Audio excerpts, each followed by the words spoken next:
Yeah, we have many. Oh, Everyone chuck a pen at me.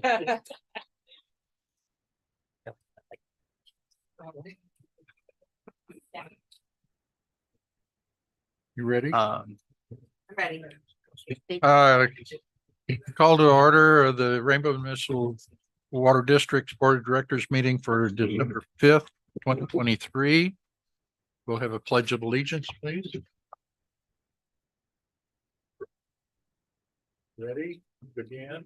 I pledge allegiance to the flag of the United States of America and to the republic for which it stands, one nation under God, indivisible, with liberty and justice for all.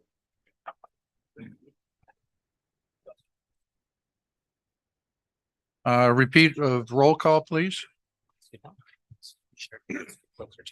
Director Gasca, Present. Director Hamilton, Present. Director Johnson. Present. Director Mack Here. and Director Townsend Smith. Here. Thank you.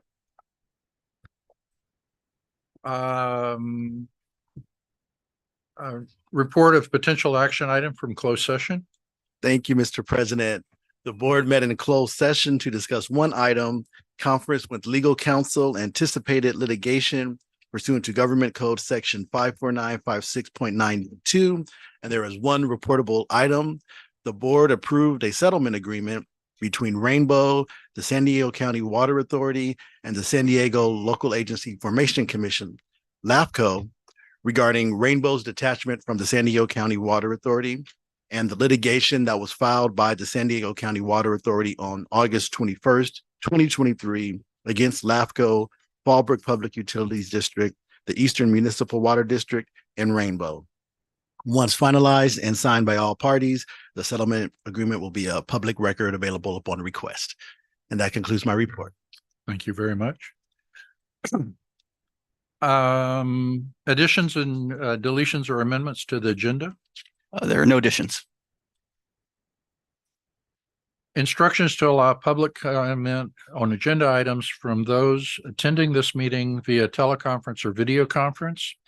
If at any point anyone would like to ask a question or make a comment and have joined this meeting with their computer, they can click the raised hand button located at the bottom of the screen. We will be alerted that they would like to speak. When called upon, please unmute the microphone and ask the question or make the comments in no more than 3 minutes. Those who have joined by dialing a number on their telephone will need to press *6 to unmute themselves and *9 to alert us that they would like to speak. A slight pause will also be offered at the conclusion of each agenda item to discuss item discussion to allow public members an opportunity to make a comment or ask questions. Oral or written communications from the public, opportunity for members of the public to address the board on items not on this agenda. I have one item that's been submitted to me. Are there any additional items? We did not receive any other items but that. Okay. Under oral communications, any person in attendance wishing to address the board regarding matters not on this agenda should indicate their desire to speak by filling out and submitting a speaker slip to the board secretary before the meeting begins. Any person attending remotely wishing to address the board regarding matters not on this agenda should indicate their desire to speak, or may email or mail their comments to the board secretary 1 hour before the open session scheduled start time. All written public comments received will be read by the board during the appropriate portion of the meeting. No action will be taken on any oral communication items since such items do not appear on the agenda unless the board of directors make a determination that an emergency exists or a need to take action on one item arose subsequent to posting the agenda. Speaking time shall generally be limited to 3 minutes unless a longer period is permitted by the board president. We'll take up this particular item first. It's a notice that we've been essentially served, I guess. I don't know. A demand letter demanding for $200,000 in damages related to fire trucks, Rainbow Municipal Water District, and SDG&E trespassing in the night. This is from Dorothea Flanagan and Gerald D. Flanagan on behalf of the people in their area. The letter reads to board members and to Mr. Wiley. We are here to represent all property owners whose ownership rights have been violated by extortion laid out in the right-of-way codes by Rainbow Municipal Water District. They must be removed. Several times the code mentions extracting a lease for a property owner to drive to their own home because of a parallel or underground water pipes. It's designed to put property owners in a shakedown for money. Property owners pay for infrastructure every month as it is before they ever use a drop of water.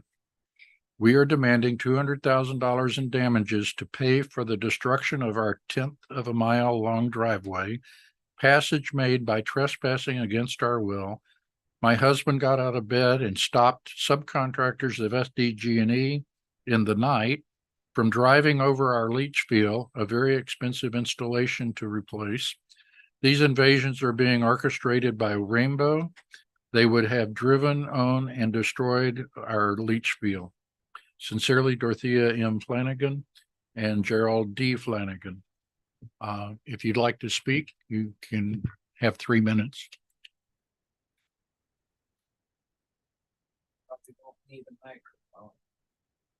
We need it for the recording. Sorry. He'll bring the microphone to you if you want. Okay. We've been 44-year residents of Gopher Canyon, and people know me by the volunteer work that I do. But most importantly, we've been victims of Rainbow Municipal thinking they have an easement on our driveway, and they do not have a recorded easement. And now that my driveway got totally destroyed, they're even wanting me to file for an encroachment permit so that I would be encumbered with having to pay rent to drive over it in what is called a partnership in the code. It's not a partnership. We do not need any permission from this water district to put in a new driveway. You read that code, and in 3 different places, they're talking about a lease up to 10 years if you felt like it, to be in a partnership to keep fixing the driveway that you guys sick everybody else to come up our driveway to do whatever they want for 7 other properties around us. I don't want to take up too much time here, but you guys owe me money. I don't owe you money to fix a driveway and keep replacing it and repairing it. We're much too old for that. You know, we've been putting up with this, but now's the time. You guys owe us $200,000. I've got a 529-foot long driveway with fire truck parking spaces, more parking spaces behind my house. I'm looking at something like 8,600 square feet. And I'm sick and tired of being run over and broken up and then being told that that's our partnership because of a parallel pipe going to a fire hydrant on my next door neighbor's property. Thank you. And a 1-inch pipe running under the driveway to a property below me that should have never been done that way in the beginning. Nobody does plumbing like that. The plumbing belongs on the frontage of Gopher Canyon Road. The meters belong on the frontage, not my next door neighbor. Her meter is in somebody else's yard up in the corner with fences. And she has to be afraid somebody will shoot her son when she needs to get to that meter to turn it off because she's flooding down there. That's one example. You guys owe me. I'm not taking out any encumbrance permit to put in a brand new driveway. Right is right, wrong is wrong. Need to get it out of the code.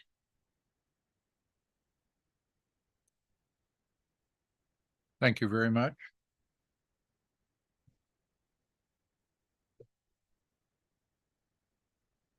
Item number 15, employee recognitions. Yes, we've got a couple of really exciting ones today. Big milestones, and we're going to start with David Hill. David, you want to come on up?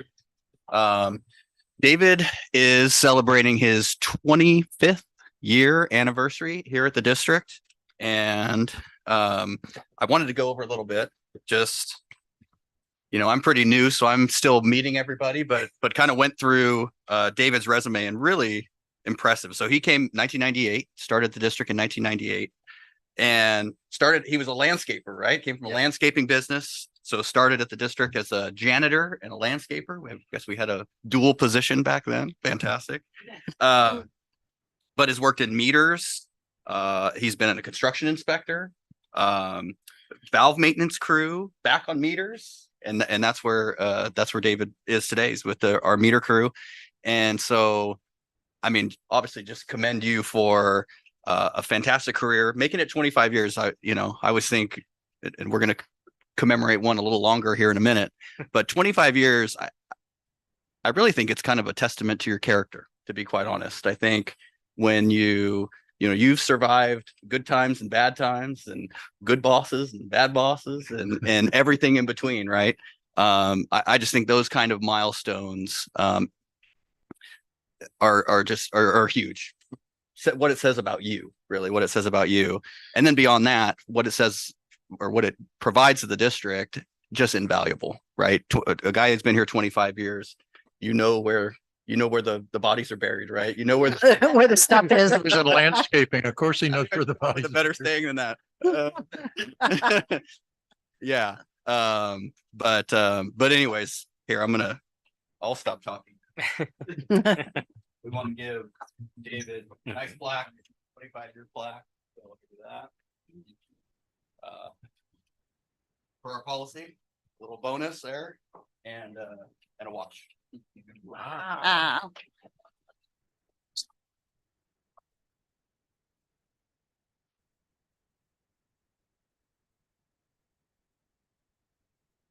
Thank you. Okay, and on to our next one. Mr. Ed Bradley. Before you award it, don't we have to approve the resolution? Oh, It's a little different. okay. Yes, go ahead, Hayden. Discussion and possible action to approve resolution 23-29, a resolution of the Board of Directors of Rainbow Municipal Water District commending Edward Bradley for 35 years of service. Do I have a motion? So move. I'll second. Moved by Director Gasca, seconded by Director Johnson. All those in favor? Aye. Opposed? The motion passes unanimously. Okay, and then we'll say a few things here.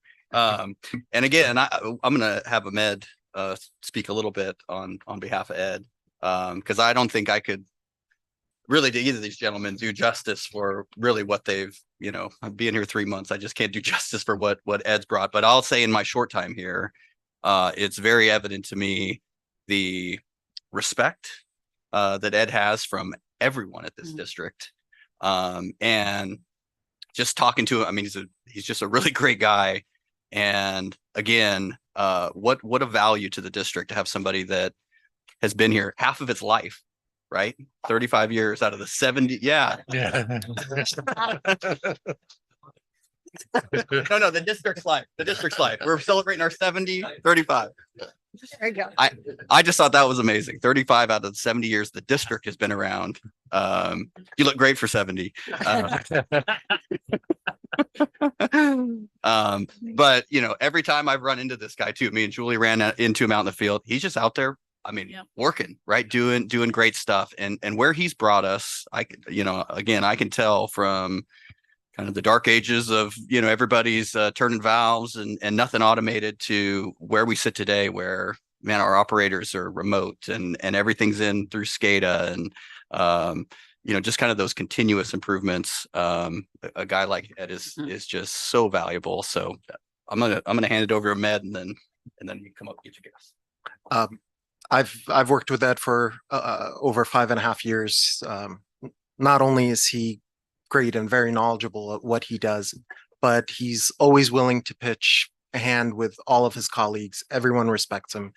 Everyone knows that if you need something and you need Ed's help on it, he will be there and he will assist you with what you need.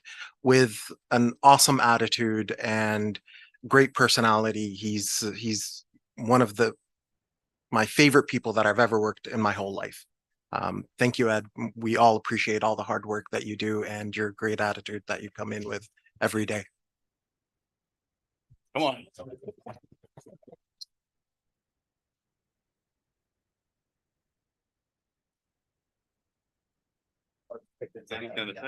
I'll leave this here.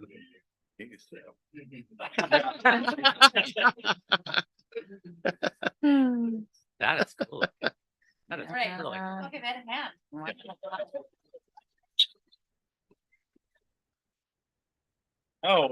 Thank you to everybody. Got to work with a lot of you directly and learned a lot from everybody. And very grateful for everything that I have and thank you again. Nice. Thank you.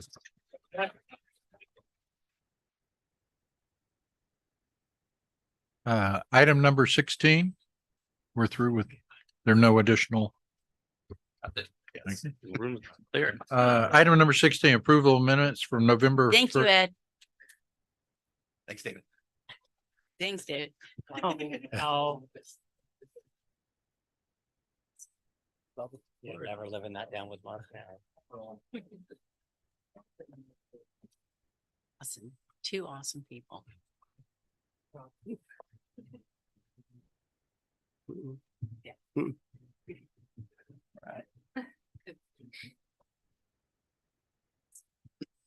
Item number 16, approval of the minutes from the November 1st adjourned regular board meeting and the November 15th special board meeting. Any discussion? Is there a motion? So moved. Moved by Director Gasca, seconded by Director Hamilton. All those in favor? Aye. Aye. Aye. Opposed? Okay. Board of Directors comments and reports. Directors comments are comments from directors concerning district business which may be of interest to the board. This is placed on the agenda to enable board members to convey information to the board and to the public. There is to be no discussion or action taken by board of directors unless the item is noticed as part of the meeting agenda. President's report. I actually have something. In February of 2020, we amended our admin code relative to committee participation.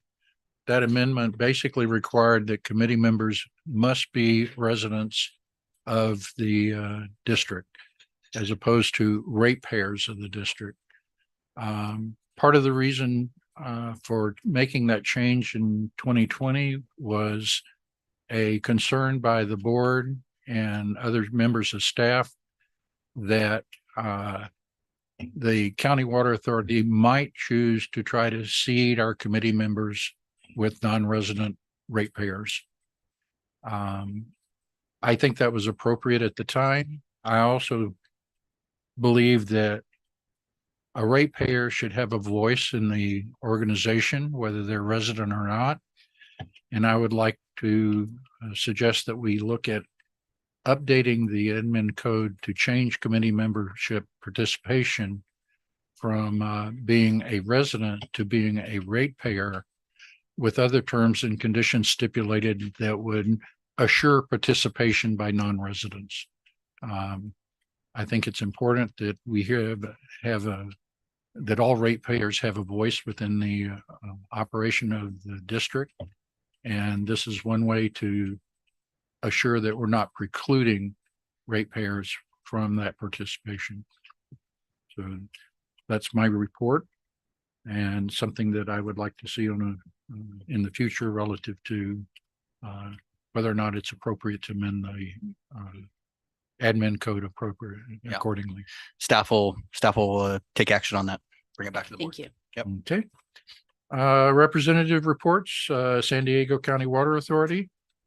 I did go to the November meeting. Well, there was a action in closed session that involved us, or coming out of closed session. We all know about that, settlement agreement approval, or to negotiate a settlement agreement. There was a few other items. They were looking to update their demand projections, which I think is important for the County Water Authority. They actually had a proposal to do so. It was fairly expensive, $600 and some odd $1,000 to create a model and, kind of across their entire district. And there was a lot of comments and discussion about it. They actually ended up pushing it to January to kind of take a look at some different options. But it is encouraging. They are looking at, I think the projections in the past have been, well, and like all of ours, nobody anticipated the kind of demand reductions that we've seen over the past 10, 12 years. And so it's an important item, but they're going to push it to January. They want to look at some other options if there's a way to get it done a little less expensive. So that was about it. Not a whole lot else. CSDA. Yeah, we had a quarterly meeting last month, or no, this month on the 16th, I think it was. Or no, actually, it was as last month. And we had a speaker, a nice lady. She was giving us an update on the new terminal that's being built at the airport. And she went on to say that the square footage, I think, is quadrupling of how big this new terminal is going to be. And the main airlines will be Southwest. And she also said something about Alaska and Hawaiian Airlines, and made something like, oh, there could be some mergers. And Mig next to me goes, yeah, she might just giving us some information. That was actually announced yesterday on the news. Yeah, I just got an email that Alaskan and Hawaiian have merged. So I go, wow. And then the update of one of the questions is how soon is the parking going to be built? And I think she said early 2025 will be completed. They're really concentrating on the getting the terminal complete. So it was interesting of what's being built. And typically I don't get to read anything about it. So it was kind of nice to hear about the updates of what's going on. So that was really informative. I enjoyed it. That's it. LAFCO. Well, I did attend the LAFCO meeting yesterday morning. Again, LAFCO approved the Fallbrook and Rainbow settlement agreements with the County Water Authority. So they're a signatory to that. They did that in closed session, but reported it out in open session. Myself and Jack Beebe made comments, mostly just thank yous to LAFCO. That was really the only thing, that applies so much to us. They do have one interesting item. They're them in the port. They're kind of investigating. I think this was something that came from the commission, a request to see the port is not under the jurisdiction of LAFCO currently, but there was a request to see if they would be. And LAFCO's made a tentative determination that they should be. So you might read about that in the papers. That's it. Okay, Santa Margarita Watershed Water Master Steering Committee will not meet again until January or February. So nothing to report there. Aqua. Right. Conference was held 28th and 30th. The 28th, 27th, 28th, I guess, was the JPIA meeting. Nothing too much of great significance. They seem to be focused on cyber. So it was kind of interesting from the standpoint that we're pretty far ahead of where most of the agencies are that are trying to come up to speed and get themselves protected from a cyber standpoint. So kudos to our team. There's that. Coming up in May will be the Spring Aqua Conference. So that's pretty much about it. Oh, well, except for the conference, there were board members that attended. I will probably report on the next item down on what we attended and what was the significance. So that's it. Okay, meetings, workshops, committees, seminars, et cetera, reports by directors, AB 1, 2, 3, 4. Yeah, like Meg was just mentioning, I also attended Aqua and JPIA. One thing that JPIA was really hitting on, one of the things was, which I didn't know, they were saying they also provide a hotline for HR to give them a call direct right to their attorney if there's any issues with employees, and they're just saying that not really being used. They don't really know why. And there were a couple people in the audience that made mention, well, maybe you should try this to get the word out. But you can get any helpful on personnel issues that so they'd like to have. That's another source that all agencies have, so we could take advantage of if we need be. That was one of the things on JPIA, and as Meg said, hitting hard on cyber and the rates. One thing I want to really question,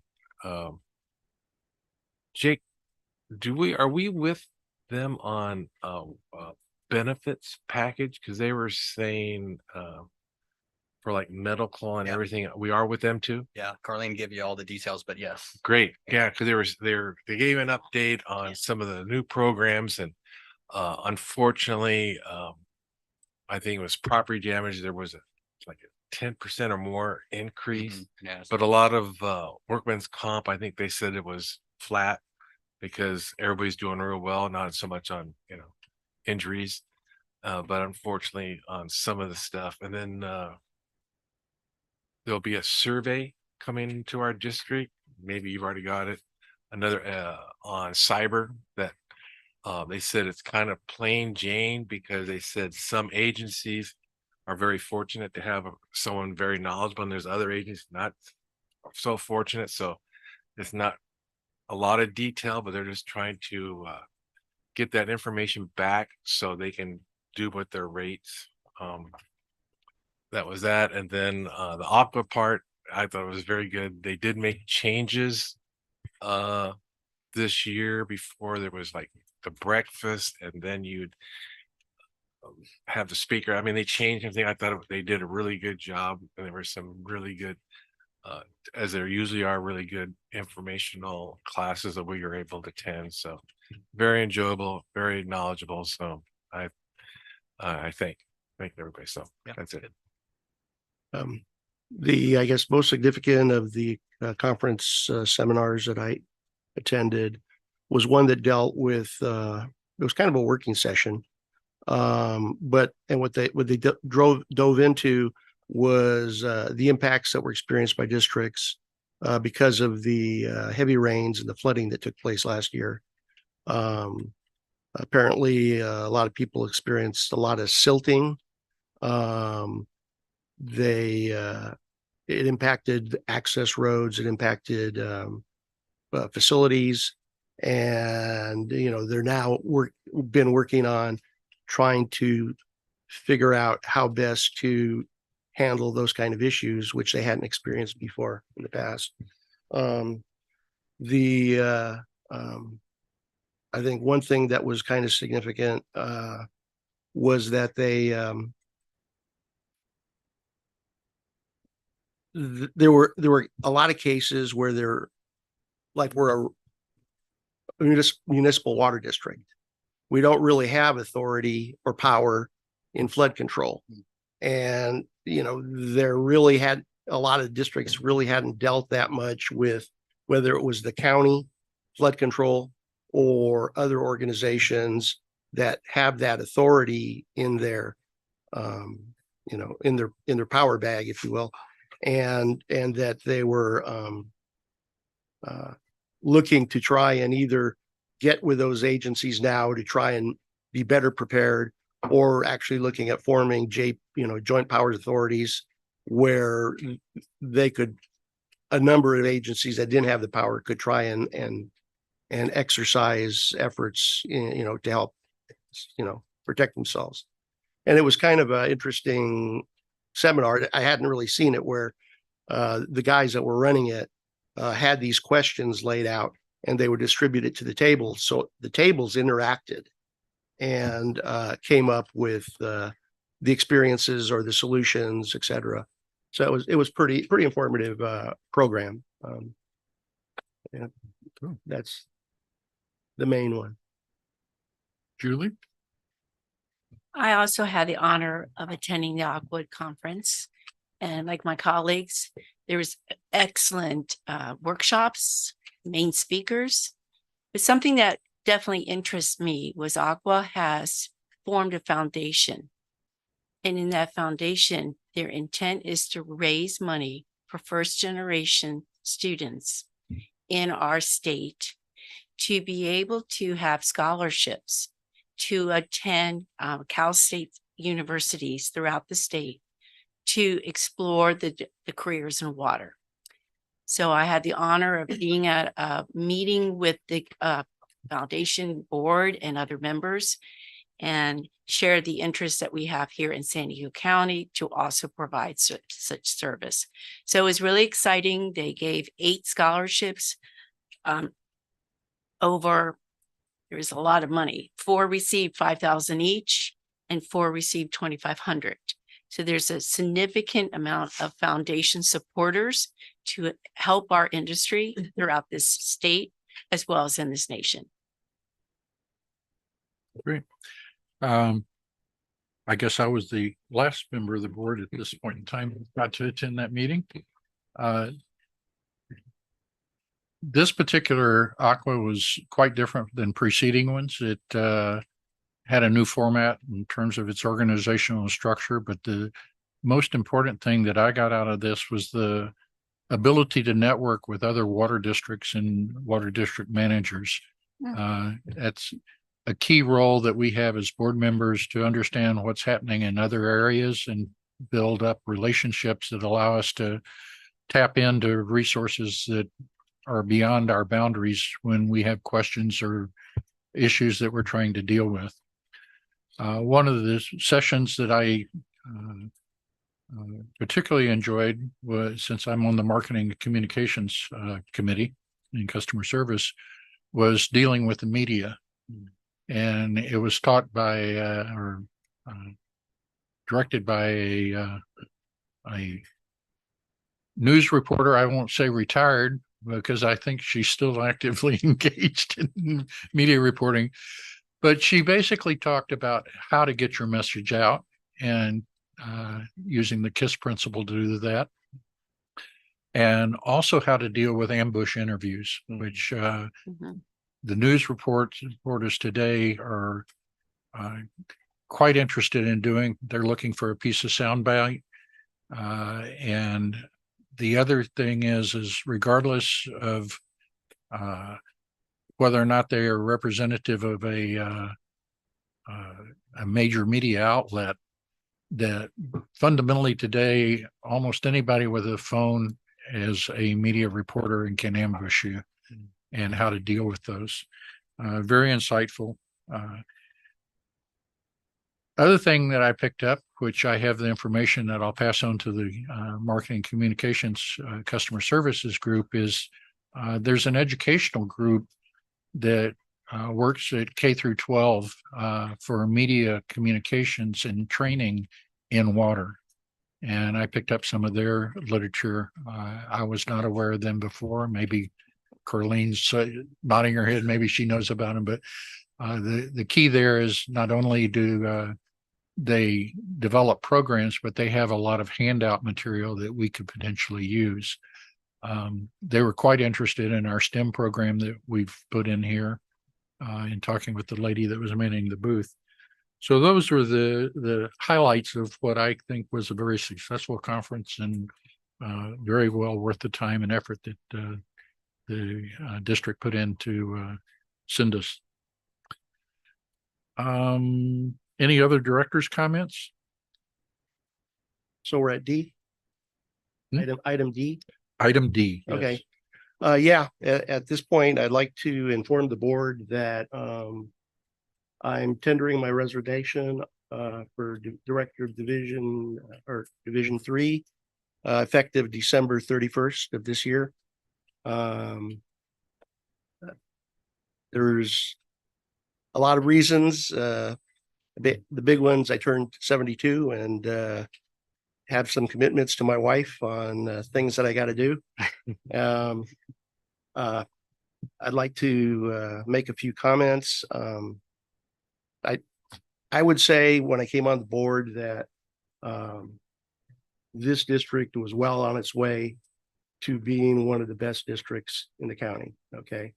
You know, it's a testament to the staff that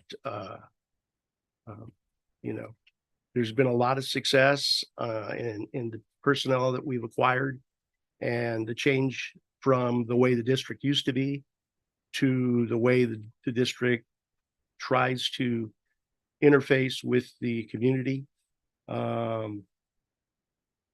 There's, I'd say, always a challenge to be the best you can be, and having attained a certain level, trying to get better and not sit back on your haunches. In a way, it's a little bit sad. I'm leaving this district the same way I left the district in Running Springs, right at the end of you know, that term up there. But I felt when I left that it was one of the best districts on the mountain. Okay, and you know, there was no way to prove it then, but I think, you know, being in the Union Trib, you know, as a desirable place to come to work is a pretty strong indication that, you know, we're doing some things right. Okay. I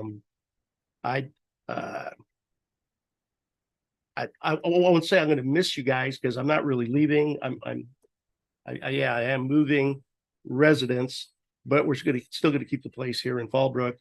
And if the board's willing, I'd be glad to participate on the engineering committee, continue on that as just a ratepayer.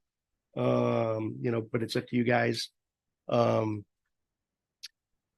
still always a lot of things to be done. You know, I'll give you an example that I'm taking on as a task. I've talked with Don and a few people, Jake. When I came on the board, appointed, first thing that happened was, of course, Tom took us for a tour all over the district. And it was fortunate that I had been on a board before because I pretty much knew the ropes and I knew what to ask for. I knew what data to extract from the documents that were out there.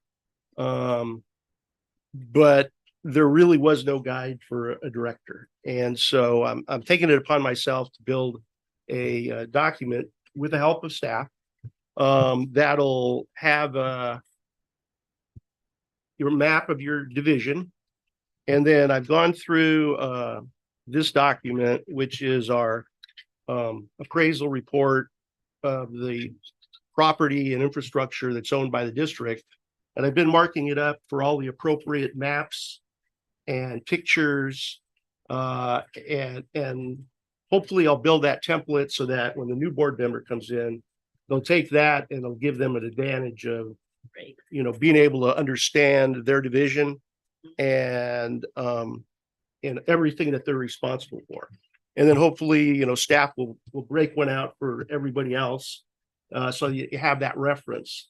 One of the things Jake mentioned was, you know, Julie's been going with different staff members to learn about their operations, and they're providing her a briefing. Okay. And so that binder, I think, would be an appropriate place to keep all that quick reference material. So you've got that kind of capability at your fingertips. Let's see, there was a couple of other things. There's some things that I've noticed over time. One of them, and we talked about it, it's protocols. And based on what I had done at Running Springs, I just fell into the habit and didn't really talk about it or anything up till now that I realized it. But there are things that we need to do as directors. When I respond to a ratepayer because of a complaint, in my division, I always CC the general manager and the president. Okay. And that's something that might not come logically to people.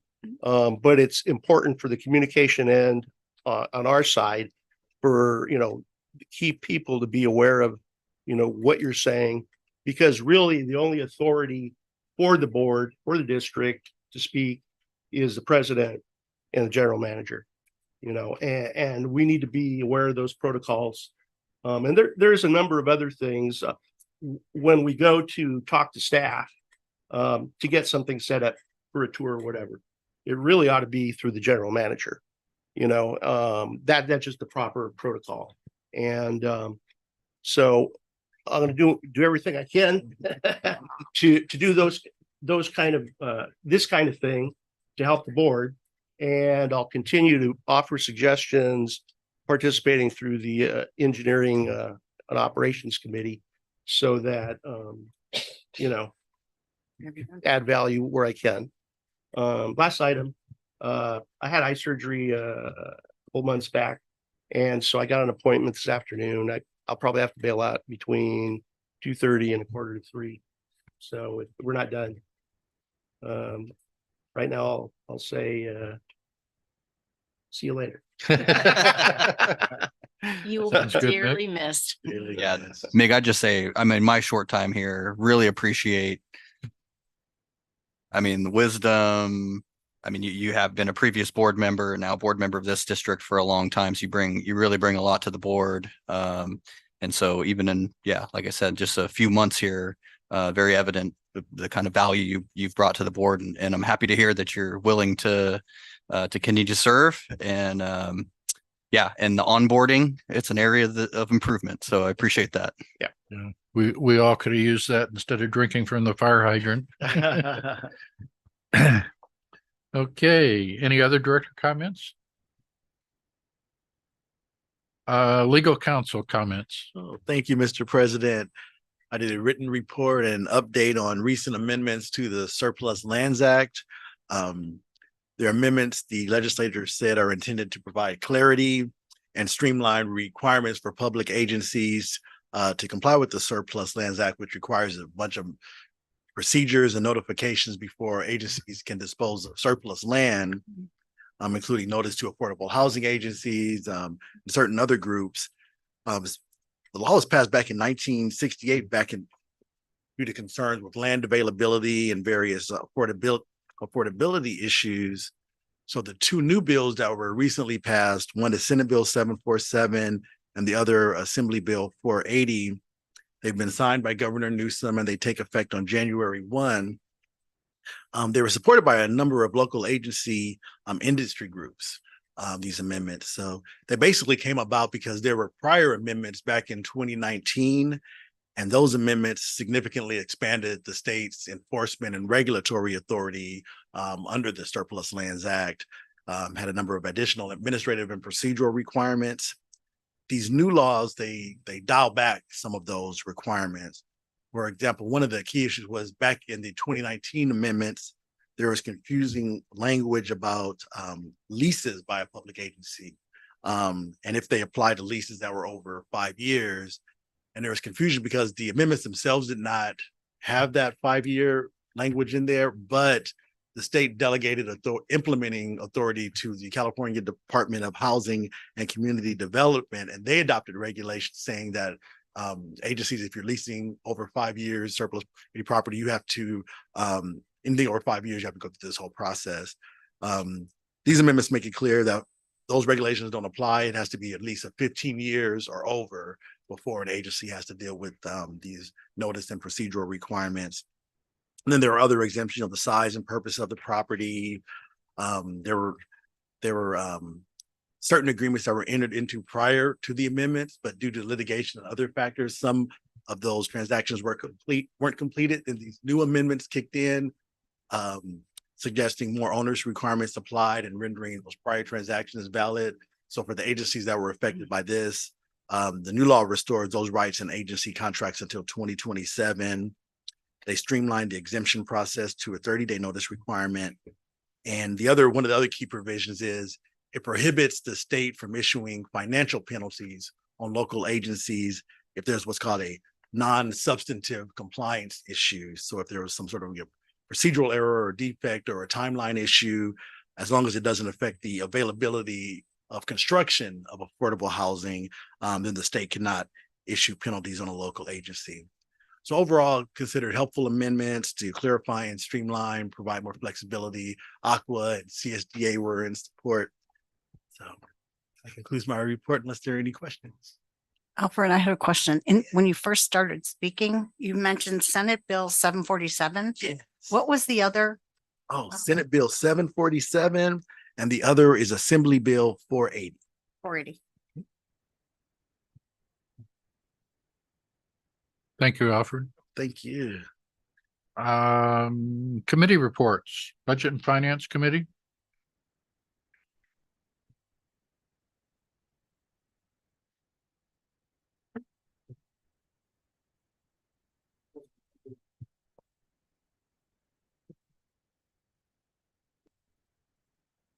Mr. President, members of the board, just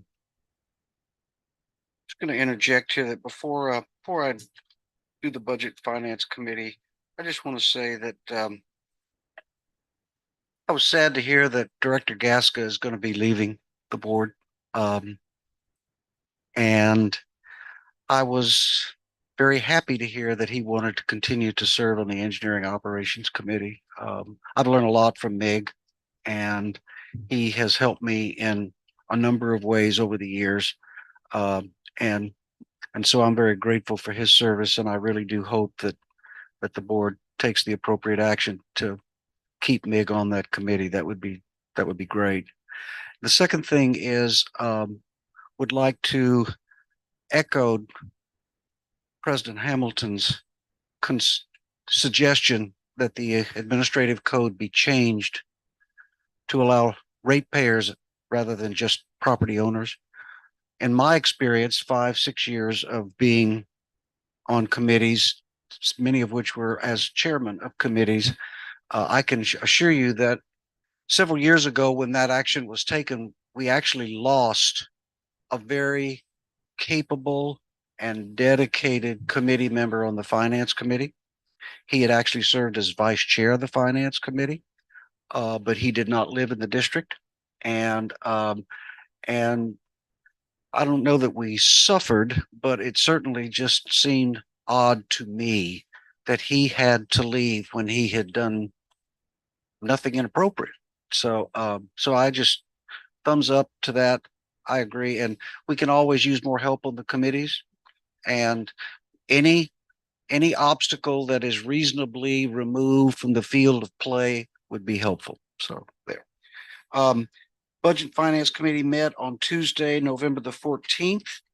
And the two big items that we covered were the items you have on your agenda, item 23, the audit, and item 24, the CUPCCA member agreeing to be part of that. As for the audit, it echoes what a couple of board members have said today, which reflects the tremendous improvement in the competency and the capability and the perseverance and the dedication of the staff. This is the second year in a row that we've got a clean audit, really clean audit. And as you'll probably hear from Renee, the auditor was challenged to find something, anything. Couldn't do it. And I just think that is a huge leap forward from what I remember of 5-6 years ago with the state of our audits and the state of our kind of general financial management and oversight. And so I just pass that on. And both of those items were reviewed. Items 23 and 24 on your agenda were reviewed by the Budget and Finance Committee and recommended that the board proceed with accepting or adopting them. Okay. Can we go the other one? Yes, please, sir. Okay, engineering and operations, for which we know that Mig is going to stay. Hint, hint, hint. We had two items that we considered for board approval. Only one of them appears on your agenda today. I was chagrined to hear that the other one did not get to the calendar for you. But your item number 25, the change order with Valley CM for CM work on the lift station number 1 project, was reviewed by the committee, and it was approved, I think with, well, I know with one abstaining vote, but it was approved, and therefore it is, the committee recommended that you move forward with that item. If you have any questions, be happy to answer them. Otherwise, I'm done. Yes. Yeah. Here, come to the mic. If the board committee meetings are open to the public. Yes. Okay, so I've never not seen anything that tells me in advance when these meetings are happening. They're all on the website. Yeah. So if you go to our website, Yeah. under our board meetings, all of our board and committee meetings. Oh, okay, I didn't see The the dates and committee times meetings are all there. listed. they Correct me if I'm wrong. Below the board meetings in a separate calendar? I believe They, so. they are not on there for 2024 as of yet. As of yet, I'm working on we're it. working on the calendar for 2024, but okay. yes, they will be there. So Okay, thank you.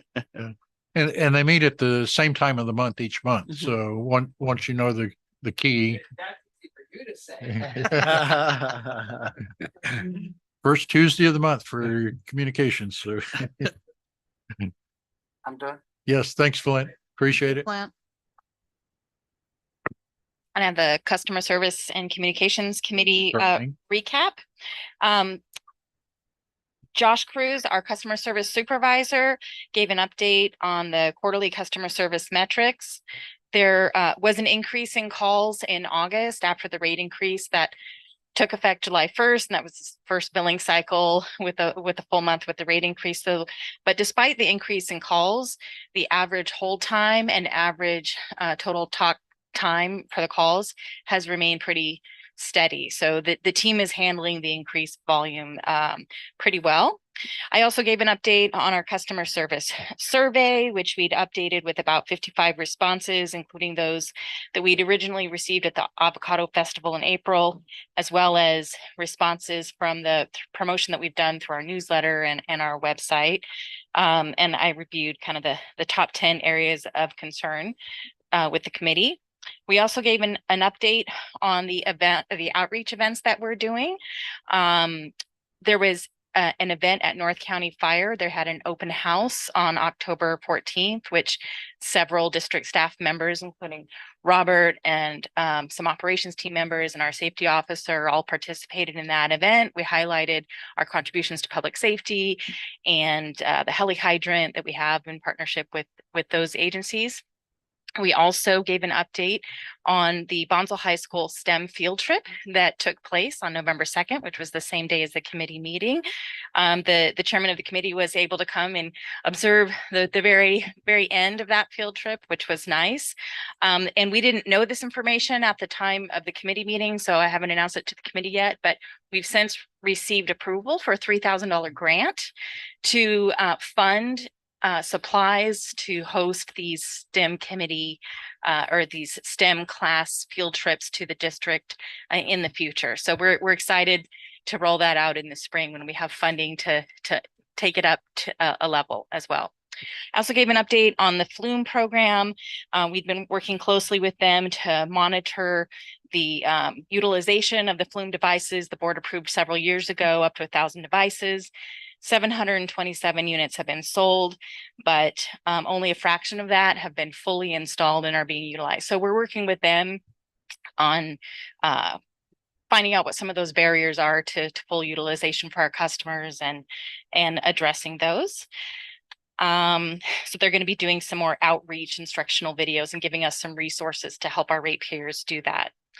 We also talked about the newsletter content planning and in particular communicating with our ratepayers about what to expect now that detachment was approved in the election, and what to expect in terms of timing. So there was an article in the November newsletter. There'll be something else in December to make sure that we're informing the ratepayers on what they can expect on that front.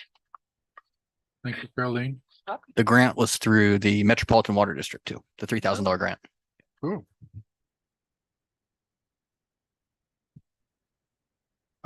Consent calendar items. We have 3 items on this. Yes. Approval of resolution 2330, establishing check signing responsibilities and designating authorized signers of checks, which will need to be amended at the next board meeting. Consider acceptance of minor facilities constructed by customers and file notice of completion for district-wide. And item 21, consider approval of quitclaim easement for the Dowd Waterline Extension Division 5. Is there a motion or any discussion? Do we have a motion to accept these? I so moved. I'll second. Moved by Director Johnson, seconded by Director Mack. All those in favor? Aye. Aye. Opposed? Board of Director action items. Item number 22, discussion and possible action to approve resolution 23-31, a resolution of the Board of Directors of Rainbow Municipal Water District in commemoration of 70 years of public service. Yeah, go ahead. Go ahead. I'll let Caroline.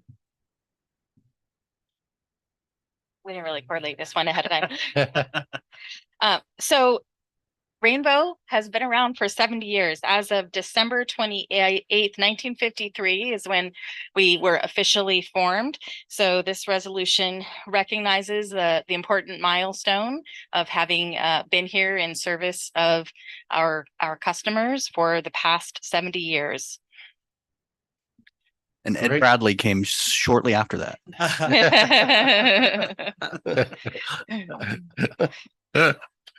About 35 years later.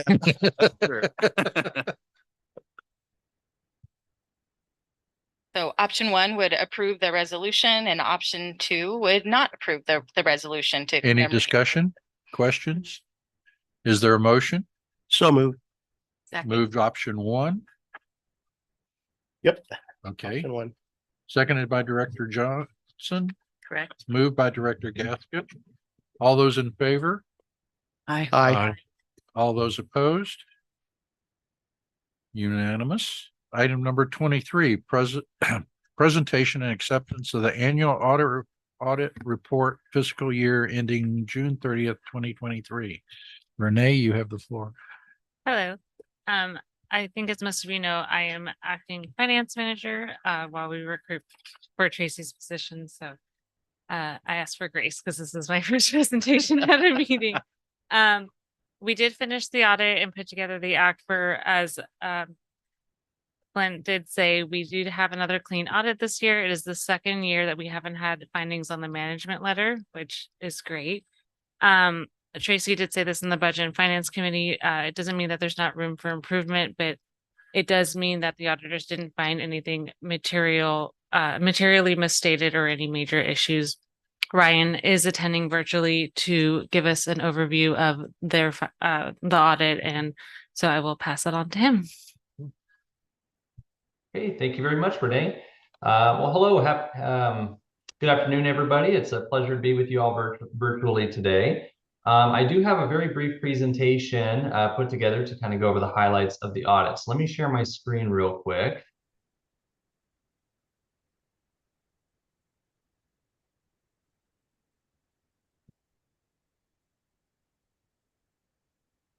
Okay, can everybody see that okay? Yes. Yes. Excellent. Okay, so just by way of introduction, again, my name is Ryan Domino. I'm the engagement partner on the audit. James Butera was the manager in charge of kind of overseeing the field work alongside me. So that's us, that's the team.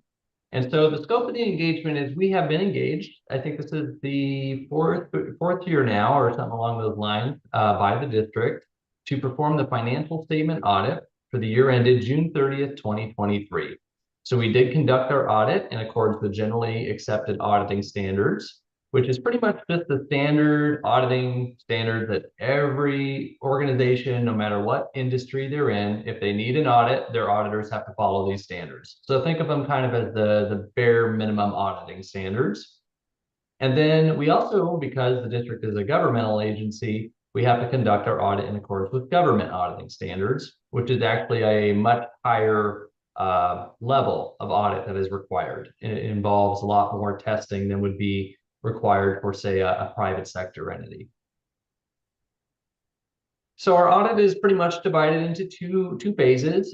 Phase one is interim field work, and that happened this year between June 5th and June 8th. During that time, we examined the district's internal controls, including policies, procedures, the way things are done to process transactions for the various significant transaction sites.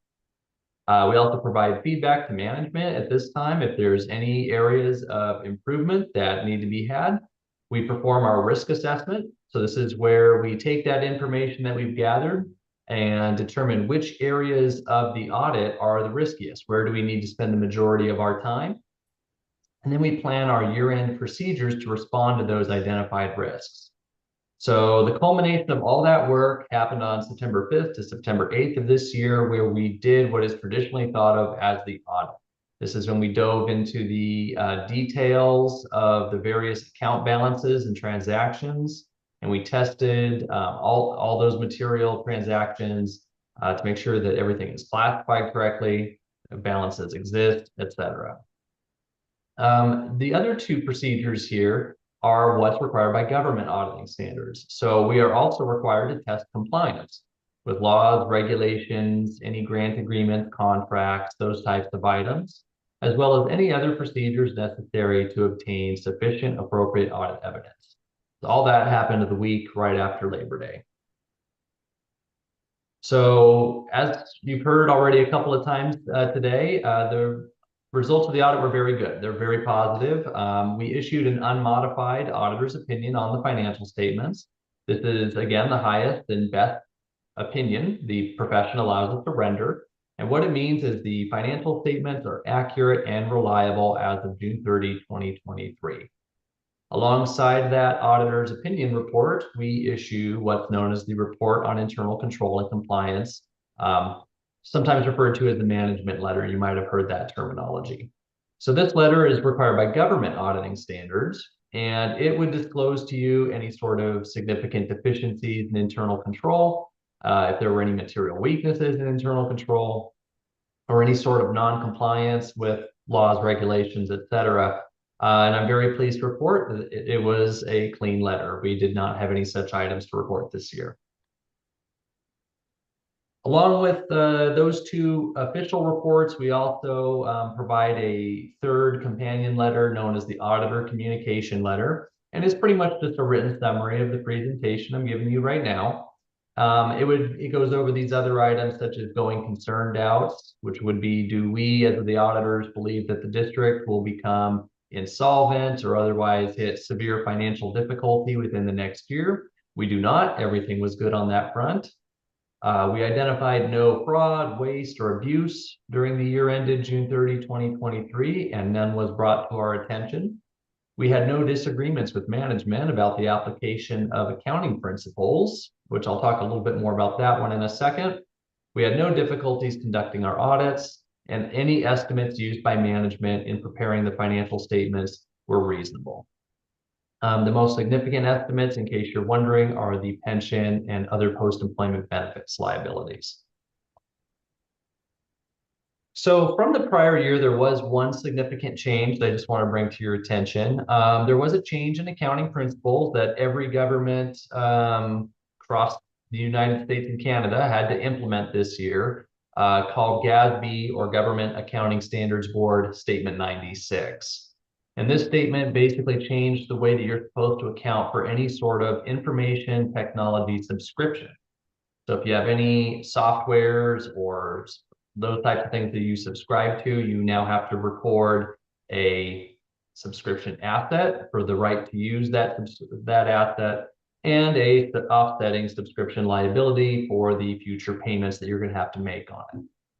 So the net effect of this on the district statements this year is we had an asset put on the books in the amount of $768,000.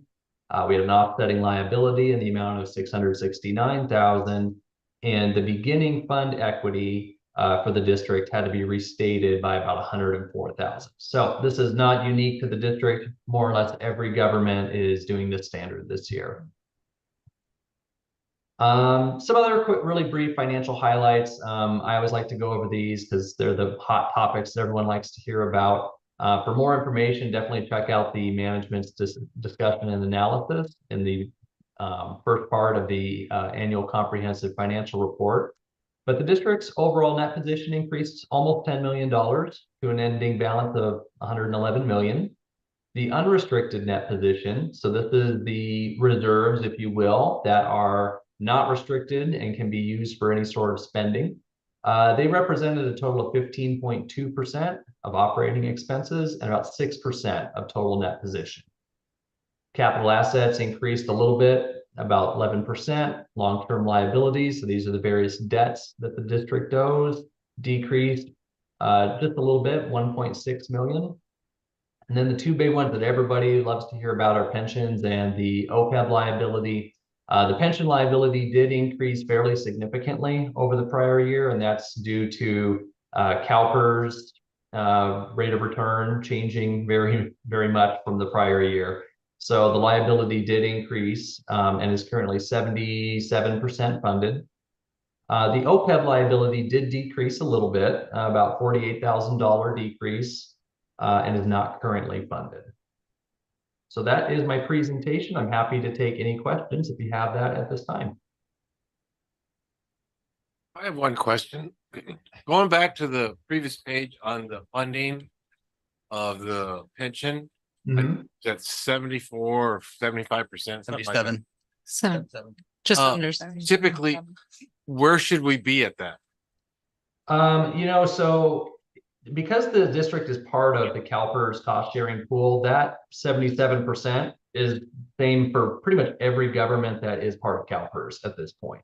So the level of control that the district has is kind of minimal unless you open up some sort of separate trust that is out there. Unfortunately, for financial reporting purposes for the ACPR, we don't count any of those separate trusts. You can only record what CalPERS proposes. So in a perfect world, if you had your own pension plan or something along those lines, you would want that to be as close to fully funded as possible, to answer your question. But because of the whole way of being reported as part of the CalPERS pool, what can be reported is fairly limited. So in answer to the question, the 76% or 77% that we're showing is typical for agencies of our milk? Yes, very typical. Okay. Any other questions? I have one totally unrelated to the financial report. Well, following up on what you said, so then what would be putting the district in a better position? So one thing the district could do is like I mentioned before, there's, I think CalPERS, PARS, there's various organizations out there that have the option to open a what's known as a Section 115 trust to set aside funding for a future pension benefits. So that could be used to offset the liability. The only thing though is for financial reporting purposes in the ACPR, even if you had a bunch of money in that and it superseded any liability, it would still not be reported like that because of how the district being part of the CalPERS pool, you have to show what the CalPERS pool shows, not necessarily what is in the pool plus anything that the district has set aside separately. So it's kind of a tough situation when you're part of a pool. But really that's all you can do is set up a separate trust and then internally track the funding, even if it's not reported in the financial report at the end of the year. Yeah, this is something actually I talked to Tracy about, and the finance team is potentially something we could do in the future. Usually takes a lump sum of cash. I've seen it done before at a previous agency. but usually take a lump sum of cash. You can open up what you call a Section 115 trust. It gives a lot more flexibility in your investments. So the board can actually kind of make a determination of how aggressive you want to be with your investment portfolio. If you want to be, try to get the little higher returns or those kind of things. There's some more flexibility there. And I don't know, this is the way it worked where I was at. When there was surplus, right? When you actually had a gain throughout the year, that would be used to actually now put that into your like an extra payment into your CalPERS to keep boosting that. So those were, some of the things we're looking at, probably not 2024, but in the future, we'll definitely be looking at that. Tracy did mention in the Budget and Finance Committee meeting that there are plans in the future to try to get it fully funded using that 115. She did mention something about having it maybe in mid-year, but I think we're going to end up just moving that out just a little bit. I have a question for Robert that came out of the pension report. One of the items in that report, pension report, the audit report, sorry. It listed top employers in the district, and I noticed it says North County Fire has 10 or less employees. I thought there were a lot more firefighters. There's a lot more in the hundreds. Yeah. Okay. Maybe it was a typo. I got a little nervous when I saw 10 or less firefighters. Thank you. Totally unrelated to the audit, but I'd just like to say too, I mean, Tracy, who's moving on, very happy for her, good opportunity, and Renee, who's stepping in and into the acting role, very much appreciative of that as well. But really for the whole finance team, it really is a huge deal. I mean, this is your core business, right? That you're doing your financial things cleanly. So to have 2 years in a row now where, and it is very rare to not have any audit findings there. You should be, there's always something, right, that they could find. Just really a credit to the team and their professionalism. So thank you. Thank you. Any other discussion? Is there a motion? So move. Second.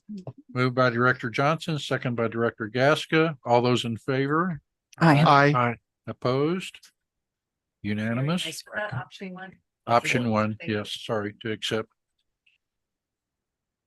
Item number 24, discussion and possible action to adopt ordinance 23-07, opting into participation for the California Uniform Public Construction Cost Accounting Act and update the procurement code to coincide with the increased thresholds. Yeah, so today, what I'm going to ask here is that I'm going to talk about it a little bit, but I'm going to ask that we actually push this to January because it actually requires a resolution to opt in. And so I want to bring that to you and make sure you can review that to actually opt in. It's not a rush anyways that we do this, but this is something that many districts have done. And really what it allows is it increases the thresholds for bidding requirements. So up to 60,000, and I actually think it's as of in like 3 days, those limits are going to increase a little bit. I noticed on their website yesterday, they're proposing some increases. But right now it's 60,000. You can basically use your own forces to do a project without, doing any kind of bidding or anything like that. Or if it's, you can go direct, right, and negotiate a contract with someone. Up to $200,000, you can do more of an informal bidding process where, if you've got, we talked about this, the Budget and Finance Committee, if you've got a pipeline, maybe it's low risk, right? There's no utilities, and it's going to be under 200,000. You can actually go to whatever it is, 3 local contractors specialize in this kind of work, those kind of things. And what it does, it just streamlines the bidding process, right? So you get good contractors, better bids, and and you can move faster on items. And really all it requires is us opting into this program. Many districts have opted in over the years. I think on this one, we're actually one of the last to opt in. Why haven't we done this before? Right. And so, but we were going to propose some changes to the procurement policy to line up with this too. And there were some edits in there. So that it'll be similar in January. We'll bring that to you along with a resolution to to opt in. But there really isn't much of a downside. And we would still, obviously, all our signatory limits, right? If it's something over the general manager signatory limit or whatever, those things would still all apply. So we follow our purchasing policy. It's really just on how streamlined we can do the bidding process. Right. Yeah. So, so again, wanted to bring this to you. We'll kind of put the full package together for January and put it on the agenda for approval. Cool.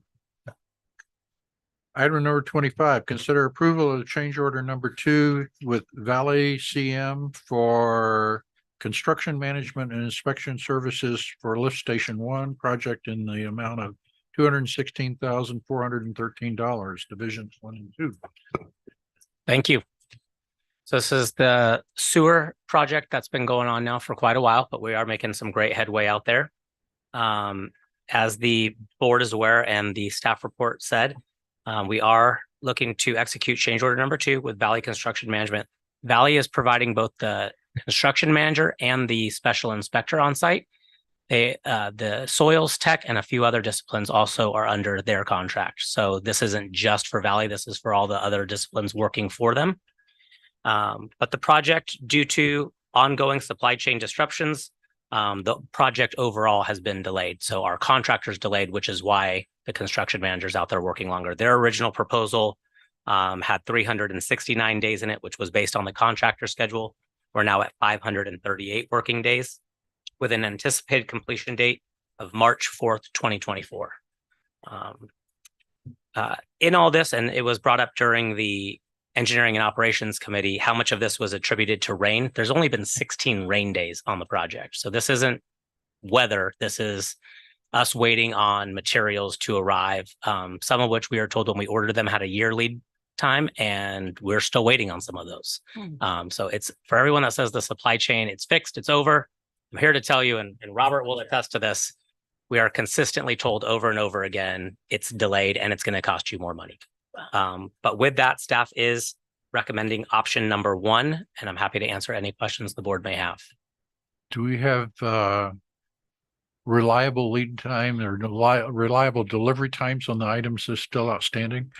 We do. There's a couple where we're working on some of the emergency generator components, some breaker switches. I'm working with Ed Bradley, who was in the room.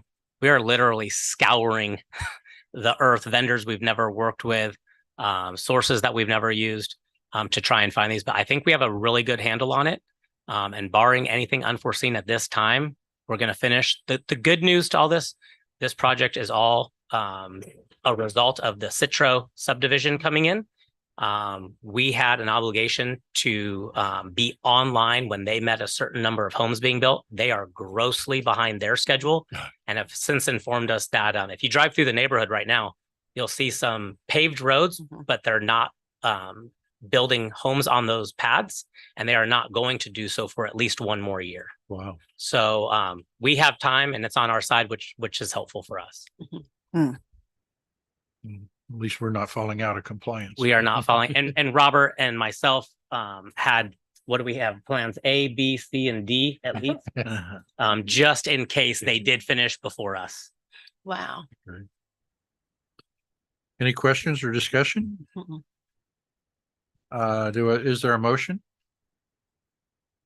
I move we accept option 1. I'll second. Moved by Director Hamilton, seconded by Director Gasca. All those in favor? Aye. All those opposed? The ayes have it. Again. Item number 26. Consider approval of change order number 4 with Hazard Construction Engineering for the Live Oak Park Road Bridge Water Main Improvement Project in the amount of $232,500. And I'll take this one. This is a holistic settlement agreement over some kind of a myriad of issues that we've had out on the project. We experienced high groundwater when due to the rains last year, utility conflicts, but a lot of delays and added costs to the contract. Over a course of a couple of months, we were negotiating with the contractor. We'd received over $400,000 in change order request. So I don't know what it was, a month ago. At the last board meeting, we Yeah. had a discussion on that. Yeah, about a month ago. Sat down with them, and this is in concert with the county's bridge project. So adds another layer of complexity to it, to be quite honest. But I sat down with the county and with Hazard Construction, went through all the change orders, reduced the change order amount from that. I think it was 406,000 down to what you see today, the 232.5, to cover their incurred cost for what was out there. So it is significant, but I think we've got we've got an 8-inch line that still has to be built. Should not be as complex as the 16-inch. It is it's not as deep and obviously much smaller. So but yeah, kind of a needed transaction to keep the project moving forward. So that's we're asking for your approval today. Okay. Get it done. Any other, yeah, get it done. Any other discussion or questions? Is there a motion? Make a motion to approve option one. I'll second. Moved by Director Gaska, seconded by Director Mack. All those in favor? Aye. Aye. Aye. Aye. Aye. Opposed? None. Item number 27, consider action to approve a 3-year contract renewal with Soft Choice Inc. for licensing Microsoft Office 365, Office Advantage, threat protection, Azure security, SQL Server, and Windows licensing. I'll take this one. So this is our Microsoft Enterprise Agreement that we do every 3 years. This provides us access to our Microsoft Office suite of products, Outlook, Excel, Word, PowerPoint, and so on. It also provides us with a lot of our cloud services that we have, like, for instance, SharePoint, Microsoft Teams, OneDrive, which was this technology came in very helpful during COVID and continues to do so even after COVID. It also provides us with our Microsoft Threat Protection, which scans our incoming emails and documents and all of anything that's approaching the district for viruses and phishing and so on. So it helps us on a cybersecurity front, including our single sign-on, which they've upgraded just recently to something a little bit more complex. But this agreement also covers our Windows servers, the licenses that we have for our Windows servers in-house, as well as our SQL servers that we use for databases and development over here at the district. This 3-year contract will be for $25,827.86 per year, which comes to a total contract amount of $77,483.58. The payment is due on our anniversary date, and once this contract is signed, we recommend option one. And if you have any questions for me, I'll be happy to answer them. What is the anniversary date? So the anniversary date, I believe, is February 1st. We're just preemptively trying to make sure that Microsoft's been sending me emails since September, so they've gotten me up on it. Yeah, it says January 31st here in the board notes. Oh, I apologize. What? January 31st, the 2024. Yeah, it expires. Yes. Yep. Is there any negotiations that can be done with these people? Seems very expensive. So we go through the Riverside County. Say there's a company that makes software called Apache. They make it for normal people.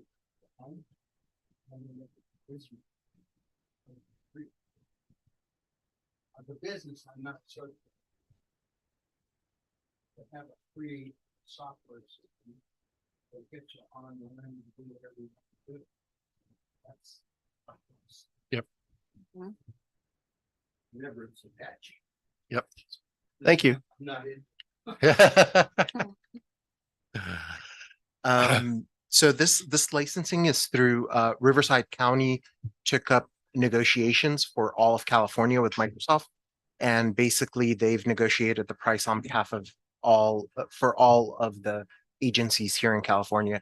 So we basically take the price that they have negotiated with Microsoft, and it applies to all agencies. We still did go and get prices from different vendors, and they were basically all the same. Some of them wouldn't even respond back to us because of out of area. competition. So that was going to be my question too, is why are we using a third party versus just contracting with Microsoft Direct?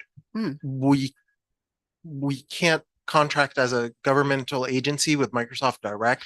They usually, if you're as a private corporation, you can go and buy services off of Microsoft, which are way more expensive than what we're getting here. This includes our email services, our Azure Active Directory, and so on. But if you were to go and get the pricing just for your personal account or for a business account, it'd be more expensive than what. So what Microsoft has done is outsource their government contracts to third parties, and we need to work through a third party in order to get. Yes, so we've actually been in communication with Microsoft. When we started this, they coach us to what we need to do. And one of the things that I told them is, I understand that the prices are the same. I still need to get 3 quotes. And I spoke to Jake about this, and he was like, get 3 quotes, but we're probably going to be the same anyway. Well, if we go to the new contracting item number 24, it changes our bidding process, right? Because the limits, it's under 600,000 and under usually for items like this, for procurement and things like that, we'll stick with our normal. We like to do our due diligence. Yeah, I was just curious why we were using a third party, and you've explained it, which is Microsoft is basically, and having been in the commercial software business, the last thing we wanted to do was deal with governments for contracting and all the rules and regulations that apply when you do so. Yeah. So they were providing me with different vendors, even yeah, when I wasn't able to get quotes. Yeah. Okay, thank you. That answered my question. Any other questions? Is there a motion? I move we adopt option 1. Second. Moved by Director Hamilton, seconded by Director Johnson. All those in favor? Aye. I have to abstain. Well, Abstain? Okay. I do have one question. Yes, sir. So was this brought through the Budget and Finance Committee? No. No, it was not. Oh, why not? Usually I bring it directly to the board for technology agreements. Oh, okay. Yeah, if the committee would like to see it, we can take that under advisement, but yeah. Yeah. I don't see any reason In the that future, we shouldn't at least fly by Yeah. Budget and Finance. I mean, would it be too late to bring this up in January, since we don't have an expiration date till February 1st? No, It leaves a very tight window on, because our next board meeting would be 6 days. We could bring it to the committee for info though, just so they kind of see the contract and do that, if that's okay. Yeah. Is that your reason for abstention? Yes. Okay, that's fine. It's fair question. Yeah. Yeah. Straighten it out for the future. Item number 28. So the vote was 4-0 and 1 abstention. Thank you. Discussion and possible action to approve contract for managed print services with Kyocera Document Solutions West LLC in the amount of $2,143.00 per month for 63 months. I'll take this one as well. Is this another one that didn't go through Budget and Finance? This did not go through the Budget and Finance Committee. I apologize for that. I brought them in the past directly to the board. So with this contract, just to give you a brief history about how before Kyocera, prior 5 years ago, this was as soon as I joined, we had 3 large copiers from Xerox, and we used to pay a total of $2,333.98 per month just for those 3 large copiers. We had additional expenses yearly of about $5,249.58. And at that time, I was directed to look for a print managed service contract, which we had multiple bids with companies, and we received one from Kyocera, which was in a total of 2,288.81 cents. That contract for the last 5 years, what it has covered, it's covered all the maintenance on those printers, all the toners, anything that we needed besides paper for those printers. During those 5 years, we've had a couple of maintenance requests. We usually get answered within 24 hours, and we basically have it repaired. They have just one thing that they say they will charge us for, and that's if they discover that the issue is due to network.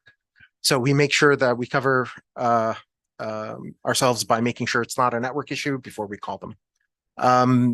So we've been talks with Kyocera, and what they're actually going to do is they're offering to replace all of our equipment with brand new equipment to renew the contract for another 5 years. That's our first option, and they're actually the contract price is much less. It's $2,143 per month. And this is no longer 3 printers, right? It's No, this is a total of, I believe, I want to say there's 4 large copiers and approximately 19 printers. So before we used to have an HP printer here, an Epson printer there. This is now standardized our whole fleet. We always have extra toner that they automatically send to us, and spares as soon as we need them. And it includes all supplies, paper, toner. Except Not the paper. paper. Everything except paper. Everything but paper. Yes, toner, maintenance, and we have very high limits on the amount that we can copy and print. Okay. So it covers us so that we don't have any overages.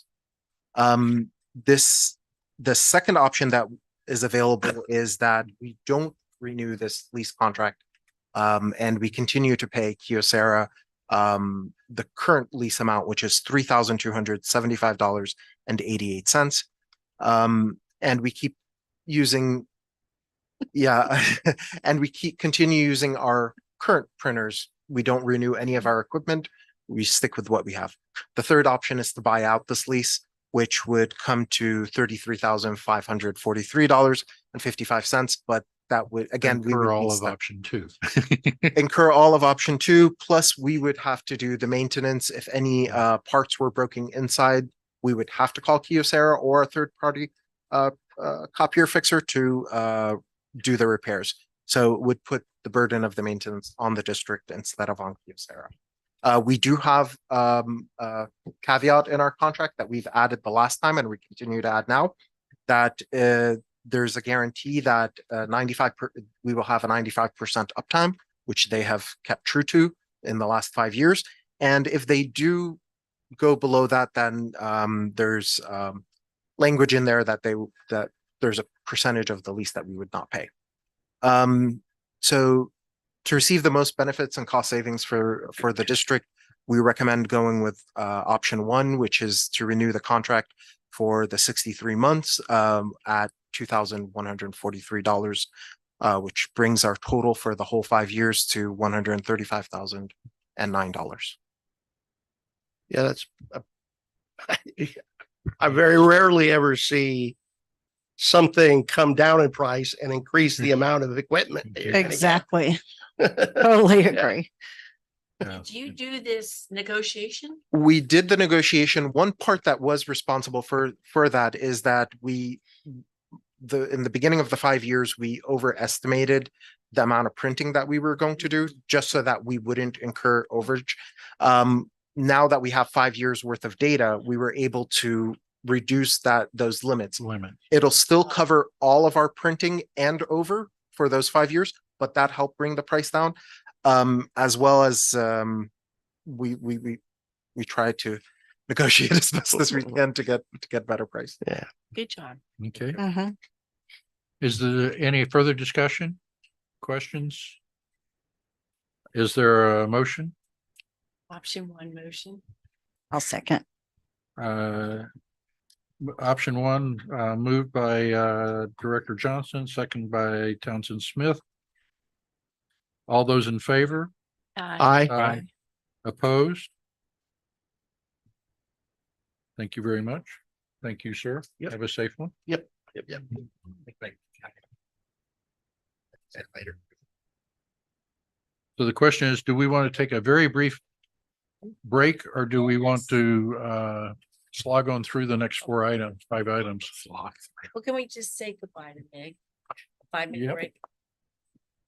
We'll resume at 9 minutes or Okay. 2:50. 2:50. Meg.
Call to order, please.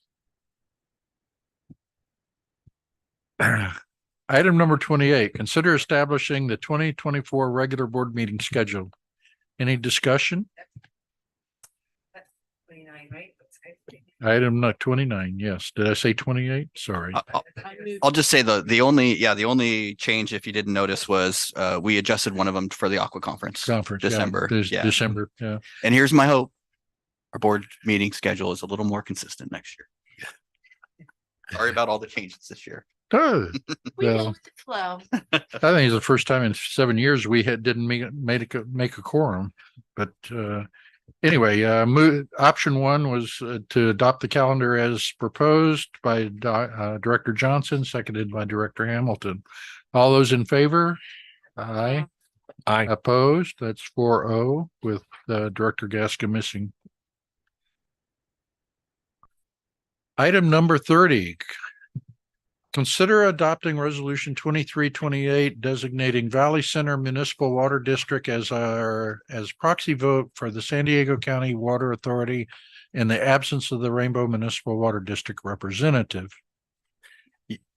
Yeah, this has been long-standing practice. This is just a renewal. Yeah, Valley Center has been our proxy for some, and Gary Rant has been our proxy for some time. And so this would just extend that through, I think, 2027, if applicable. Any further discussion? And it's also changing it from just, I don't know if you said this or not, Jake, but it's also taking Gary Arant's name off of there. It's the actual Valley Center Municipal Water District Representative? as a whole, yeah. Okay. That makes it clean in case he retires or something, which he might. He's getting that age. I move we adopt this option. Moved by Director Hamilton, seconded by Director Townsend Smith. All those in favor? Aye. Opposed? That's 4-0 with Director Gasca absent. Item number 31, discussion and possible appointment of Rainbow Municipal Water District's representative of the local area formation commission, LAFCO. Yeah, this really it's an internal appointment, you know, who reports out each month and who's following LAFCO, but it's something the district has historically appointed somebody to. Tom was the representative, and I mean, I plan on continuing to follow LAFCO, so I'm fine if you guys, you know, if that's the wish. If somebody else wants to do it, that's okay too, but I'll probably still follow along. I think it's important business, and that's following along versus the committee that he was on. Yeah, this being on the committee takes a different action, right? Okay. This is really just our internal representative. So I nominate Jake. I second. I'm honored. And you Okay. have a alternative if you're not able to attend. Yeah, Robert. Okay. Snooze. You Or would you like to stick a board member with that, since it's the board members that normally Thank you. participate in these, if not the GM? I'm open to whatever you'd like. I'm happy to step up too, but Why don't you be the alternative? The alternate. okay. There you go. So the board. Robert will be the the staff board alternate. president, since I'm resigning next month. No more resignations. No. more resignations. It's not. A lot of change in a couple months. So the motion is to appoint Jake Wiley, GM, as the internal representative to cover LAFCO, with the alternate of the board president, Hayden Hamilton, to serve as the alternate. Is there a motion? I'll move. Go ahead. So moved. Second. Moved by Director Mack, seconded by Director Johnson. All those in favor? Aye. Aye. Aye. Second? Noes? And Director Gasca absence. Board member request for authorization to attend upcoming meetings and conferences. So we placed this item under this. Well, we placed it under this item, but really pleased to announce Director Johnson was appointed to the CSDA Financial Corporation Board of Directors. They're a kind of a special board under the CSDA that deals with financing. So financing for special districts, special financing vehicles, things like that. But it's, in my opinion, I think it's a great opportunity. This is really the way this district continues to represent itself outward, continues to network with other folks. And really, I think, what a great growth opportunity, right? To kind of dig into, different ways that entities take on debt and anything new that's coming through that way. So it finances anything, capital projects, equipment, so there's a lot of options there. So I'm eager to hear about it. The one thing that we talked about was they have, and you can elaborate on this if you'd like, 4 board meetings a year. 2 of them are remote. 2 of them are in person. One is in unison or at the same time as the CSDA conference. The other is not. It's at another time of year. So there will be some costs associated with it. As far as travel for the one board meeting. So it's Sacramento, I believe. But we're talking about even between per diems and travel, maybe $800 a year. I think it's a really good investment for the district and for one of our board members. So I would definitely support it. Well, she's already on, but I think the costs are worth it. I guess that's what I'll say. So the meeting we talked about is a special meeting? Yes. Okay. As a board member, I will always be very aware of the cost to the ratepayers. And when possible, I will attend by Zoom. Okay, thank you.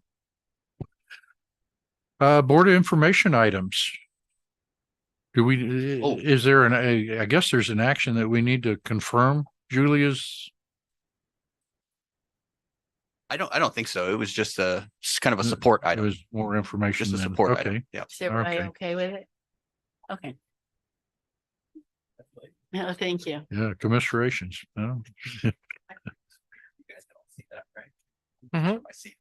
So I wanted to update everybody on the crop swap program. Why is it so fuzzy? Is your laptop resolution? Oh, Better.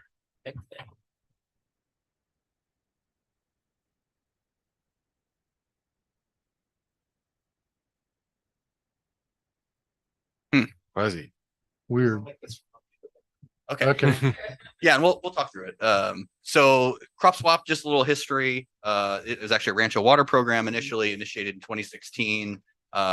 Rancho received initially $4 million in funding. It was a combo of Department of Water Resources and the Bureau of Reclamation that funded pieces of this. And really the program started as, well, kind of like the name shows, crop swaps, right? So avocados, switching from avocados to citrus or grapes for water use efficiency. So better water efficiency crops. And this program provided grant funding to help do that. So they would actually provide funding both for the administration of the program and for the grower themselves to replace their crops. So if you want to, next slide. So Rancho received additional funding, and they're looking at kind of a regional expansion, bringing in partners to the program. And I think we're kind of one of their preferred partners, Fallbrook, Rainbow, Valley Center. And these are areas that are very similar to, Rancho's whole west side of their district, Duluth. That area is very similar to, what we see here, and also in Valley Center, of course, and those places. Also, city of Oceanside, Escondido, Uwima, which also have ag component, have participated in kind of this early. We've had two separate meetings where we've just had some dialogue about how the program might work, program requirements and things like that. And I'm going to go into that in just a second, but this is kind of the region that they're looking at to expand that program. So on. And one of the new focuses on this one is not just the crop swap, but also efficiencies. So, pipe sprinklers, mulching.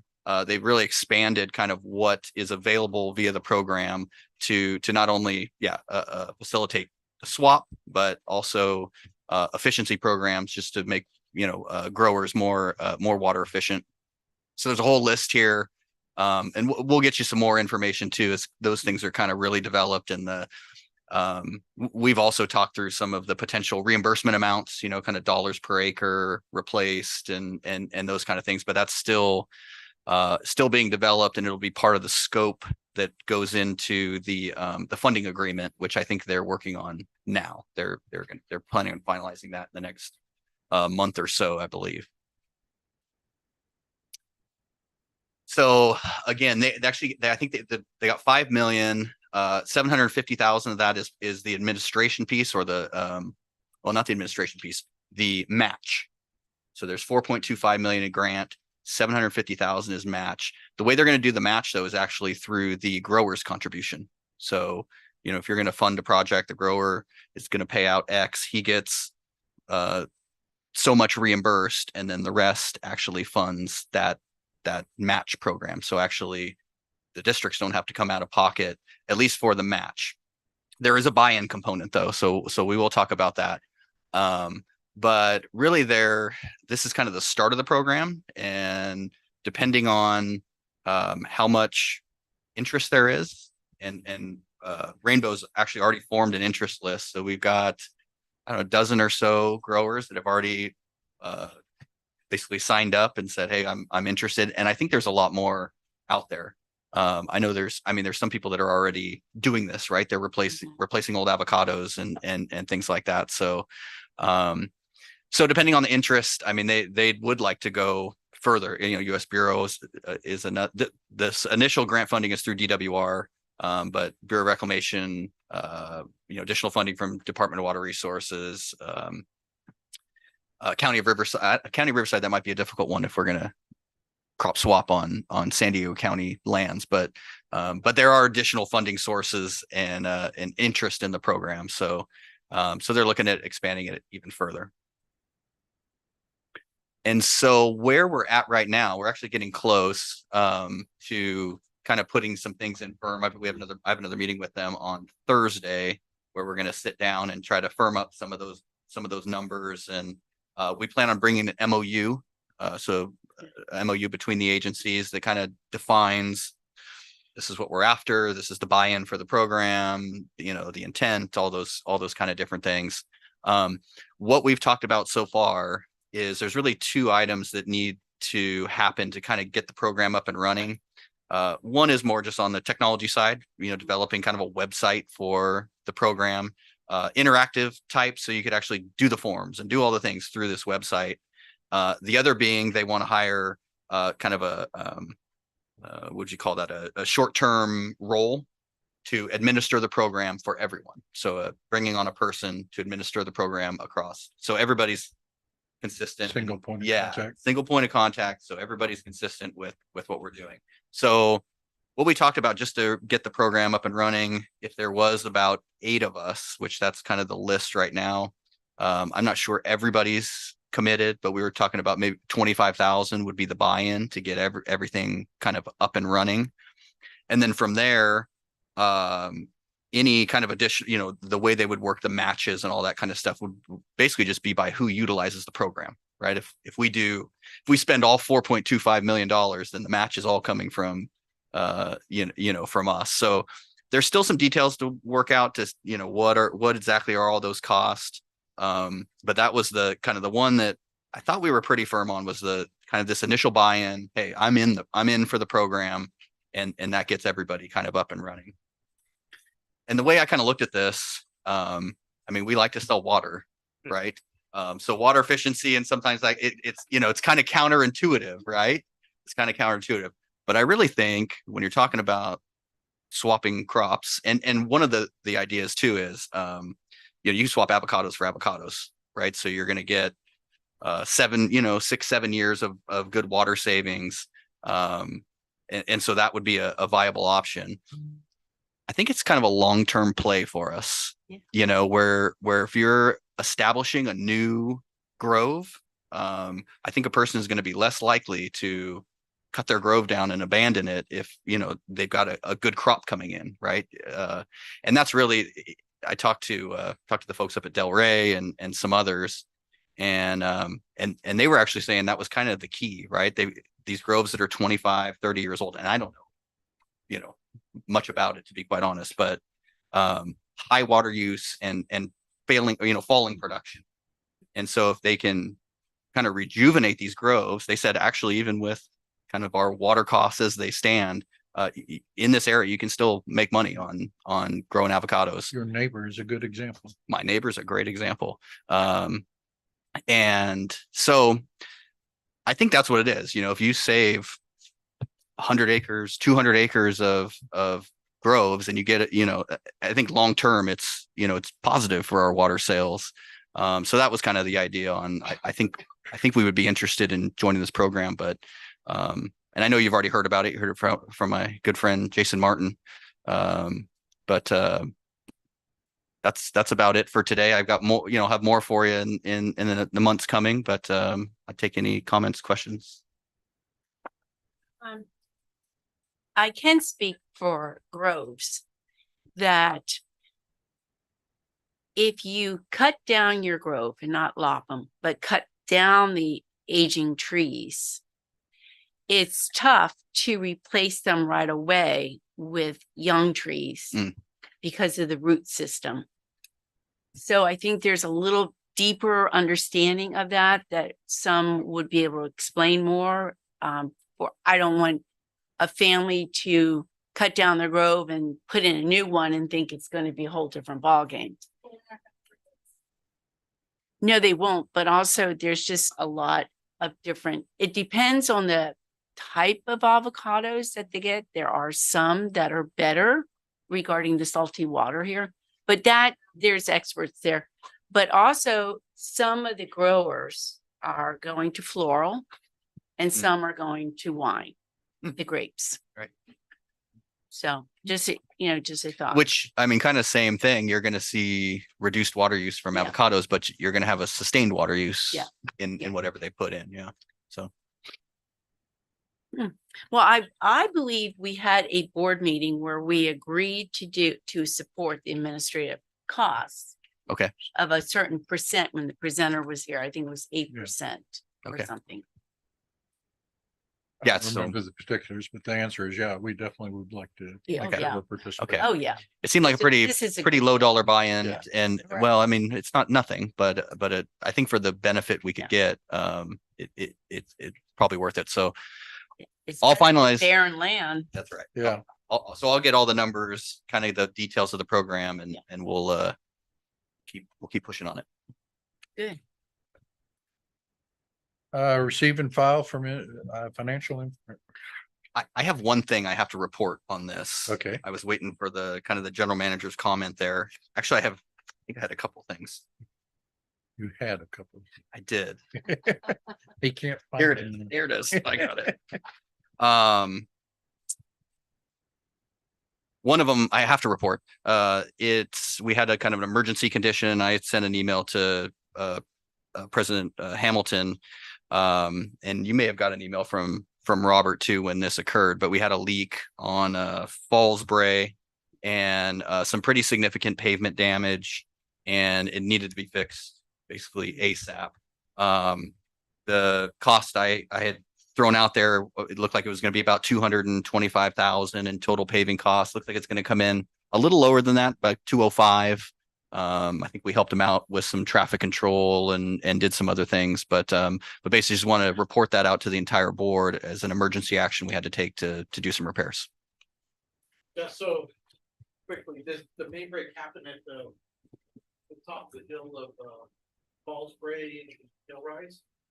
So when the main break occurred, the water ran underneath the asphalt, but on top of the dirt, or we call it the base material, and it ran down the hill. So it's a worst case scenario. So it just took off like a freight train down the hill. Did the repairs the first day, nothing looked really that bad. Went back out the second day and you start seeing the asphalt starting to settle. So we put what's called cold mix. It's temporary asphalt. So it's asphalt, but it's cold. It looks horrible when you put it down. A lot of people mistake it for a permanent, but it's not. So we started doing that every day and we realized this is a lot worse. It lifted all the way down to Ramona. So it went down Hill Rise down to Ramona from Fallsbury, where the curb and gutter meet. It lifted up the asphalt about this high, all the way down on both sides. In addition to the failing road sections that we kept filling in over, I think it was about a week's time frame. So it just got to the point where we were just like we were swimming upstream against a current we couldn't gain on. We met the county inspector out there. We filed for a county permit, met the contractor out there. And part of the agreement with the contractor to lower the cost is we used 2 of our 10-yard dump trucks to haul the material. So they replaced the asphalt curb to curb. They went in with the machine, ground up all the asphalt. It gets dumped right into trucks. So 2 of our trucks. And then we also provided traffic control with a couple employees doing flagger duties. So try to lower the cost a little bit from there. But I drove out there this morning after lunch. Looks great. They still need to go back and do this striping. So the center lines and stuff like that. I think they'll be out there next week for that. What did you do with the grind asphalt? Sitting down here in the lower yard. Because there are people that want to buy that. Well, and we also use it for some of our easements that are dirt roads that we, especially during the winter time where it ends up being mud and we need to still get out there. So that works out good for us. Okay. Yeah. We're big recyclers. Yeah. Good. No, because that is very useful. Yeah. And unfortunately, with sometimes with main breaks, you have catastrophic failures of the paving, and the paving costs are, I mean, our repair costs are probably somewhere around $10,000. That's it. But paving costs have always been significant. Yeah. It's horrible. Horrible. So the other thing, just a little kudos to the staff. We all got together. I don't know what that was, a couple weeks ago. Robert, Chad, Steve Coffey, and some others, talking about Beck Reservoir and just, potential use. I mean, we threw everything on the table, right? Like this, but one thing, kind of some low hanging fruit on that was, we're paying DSOD about $28,000 a year, because it's considered it's a jurisdictional dam, basically the one side of it. And also there's some pretty significant maintenance costs. We have to mow the side slopes and that kind of thing. And it was actually Steve Coffey that had brought up an idea to where DSOD would actually allow you to put it what do they call it, non-jurisdictional. Correct. So, and the only requirement is we had a downstream valve or 2 that are basically like stuck closed, and you've got to open those up completely, right? So it can't hold any water. That's basically the requirement. But we were, kind of kicking around. I think it's, by doing that. And so Robert's team has gone out there and kind of looked at exactly what needs to be done. And we're still investigating a little bit, but save about $50,000 a year just in costs, right? That really are unnecessary by doing a little bit of work. So these guys are kind of chasing that down, and we're so another kind of a creative solution to it's not a lot, but it's something. So Could we sell that? That was. Because Pam Moss, I think, brought this up years ago. Julie, don't make me sorry I brought this up. So yeah, you could sell anything for the right price. Somebody will buy it for $1, right? No. The problem is it's lined with concrete, and the cost to remediate it and make it usable, if somebody wanted to basically fill that back in, is astronomical. Oh. Now, if we took that cost and tried to do that ourselves, it's still an astronomical cost, but then you would make it would be a sellable piece of property. There is a property just to the west. You could put all your pavement grindings in it. Yeah. There's a property to the west that used to have a house on it that burnt down, I believe, during the rice fires. And the district was going in the direction of building a water treatment plant there. That went by the wayside. So Chad and his team are working on offloading that piece of property, because it did have a house on it, has water and sewer and everything. But Beck is just yeah. One It's just here's something just so you know. So we've been talking to Fallbrook because I had mentioned it to Jack just I went and looked at Beck Reservoir and wow, we should do something with this thing. Yeah. I mean, I can't believe it. And the first question I asked was, where's the recycled water, right? Because it looks like wet weather storage to me. If you got, recycled water, you get high demands in the summer, low demands in the winter. You need a place to balance those things out. So we're looking at opportunities there in that regard, and that could be actually fruitful. But I think in the short term, we're gonna save the 50,000 and while we study some other things. What happened to the company that was interested in solar up there? Yeah. Chad? Want me to take that one? Yeah, take that one. So we've had a couple companies that have had interest in that. The most recent one who pulled the speaker slip a few months back, their company only does solar on floating covers. And so when we explained to them that there is no water in there is no floating cover, do you have a unit that could be ground mounted? They said no. Why can't they put a floating one in there that sits on the concrete? I don't know. If we had a torrential rain, there'd be some water and it would float. Something. Yeah. So the second part of that is the full acronym RESBCT. RESBCT. Thank you. Since it's the song, but I always miss one of the letters of the acronym because of the song. Since the district does not have a demand at that site, we have to be in that program, which you put your solar there and then the credit is applied district wide. That program administered by SDG&E is full. Well, yeah. So there's multiple reasons why it doesn't work. Was never very big opportunity to start with since SDG&E was managing it. Anyway. This has such a view. So there, after our meeting, I haven't had a chance to do it, but I believe it's like the parcel we're sitting on right now. This is multiple different APNs. And so as Robert alluded to, we are in the process. We're working with Nossaman, going through the Surplus Land Act to offload that property on Citrus and also the old abandoned Bonsall Reservoir, which we're currently leasing. And I want to look at the Beck Reservoir itself. And if there's multiple parcels, because there's a portion to the east that kind of overlooks the 15 and Director Townsend Smith. Maybe we might have some options here. Maybe not the pit in the ground, but maybe some other options. Good. Well, yeah. So we're looking at it all. Sir, since we're talking about Beck Reservoir, in the audit, there was a mention that there's a backup pump that we use at Beck Reservoir. Backup pump. That's what it said.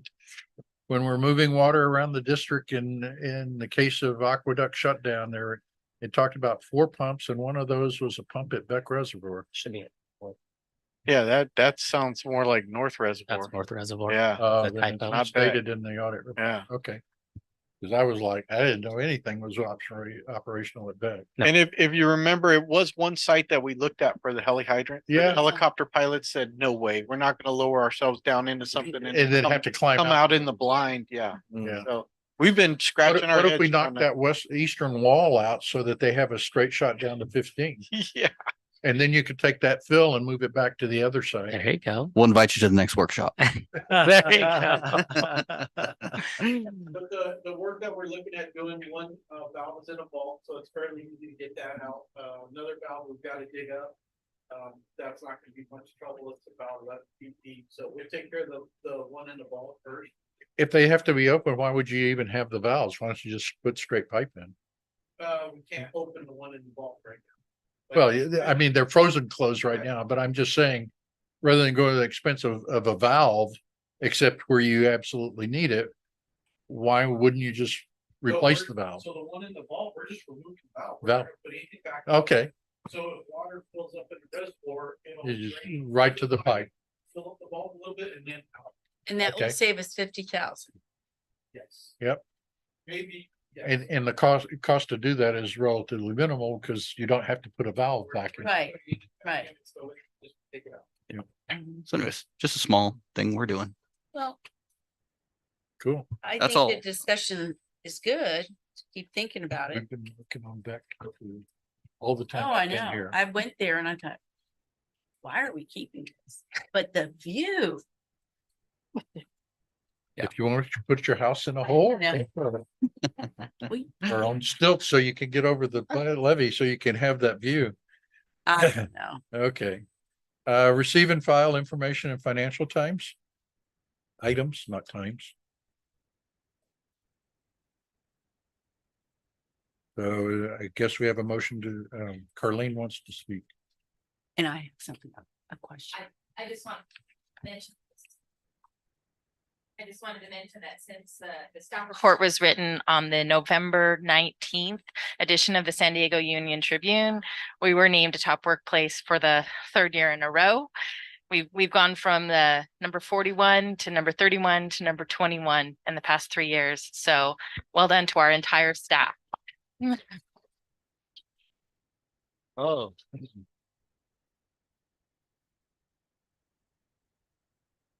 You had a question?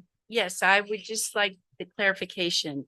In January, we're having a budget meeting, combined board and budget and finance Finance committee. team. What is the date and time? Well, we had originally, we had originally planned that for, I believe it was January 9th. Mm-hmm. We're still looking at that with the departure of our finance manager. We are currently recruiting. I mean, I think in January we could probably set up a timeline for kind of what's forthcoming. But in reality, with the situation we find ourselves in, I think, potentially February or March is probably going to give us a better shot to have something a little more comprehensive. And so that would be my recommendation, that we actually push it a month or so, just because of our current circumstances. Yeah. And that's fine. There was some individuals on the engineering and operations committee that heard about this, and Chad and Robert were there. And I think they are looking forward to talking about something. So I'm not sure if it has to be January, but I do know there was an interest. We will still have the budget and finance meeting, and we'll go through the mid-year budget review.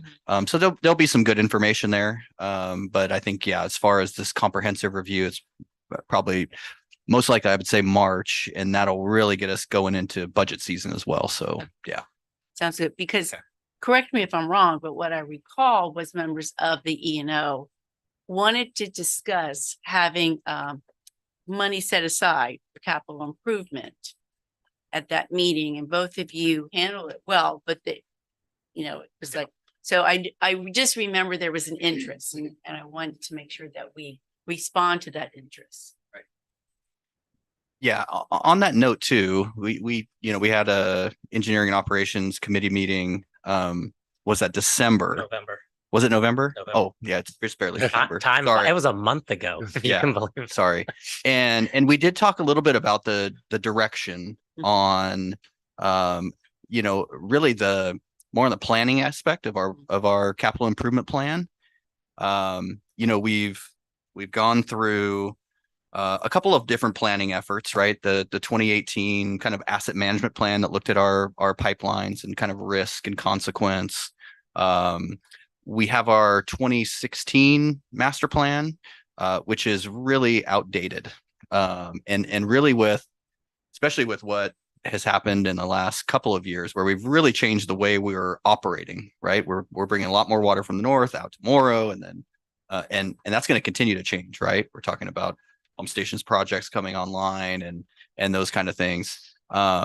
Really, and this kind of came originally from staff. We kind of huddled up and, hey, what is the best way to accomplish this? And really, we have a couple, I don't know if you call them missing pieces, but I think things that we could really improve on. One being kind of a comprehensive hydraulic model. We really don't have anything since 2016. We've done some, again, in support of the pump station projects and some other things. We've done some kind of more piecemeal kind of stuff. But nothing comprehensive. And then also, because the last update was 2018, as far as incorporating all of our leak data and kind of our problem pipelines,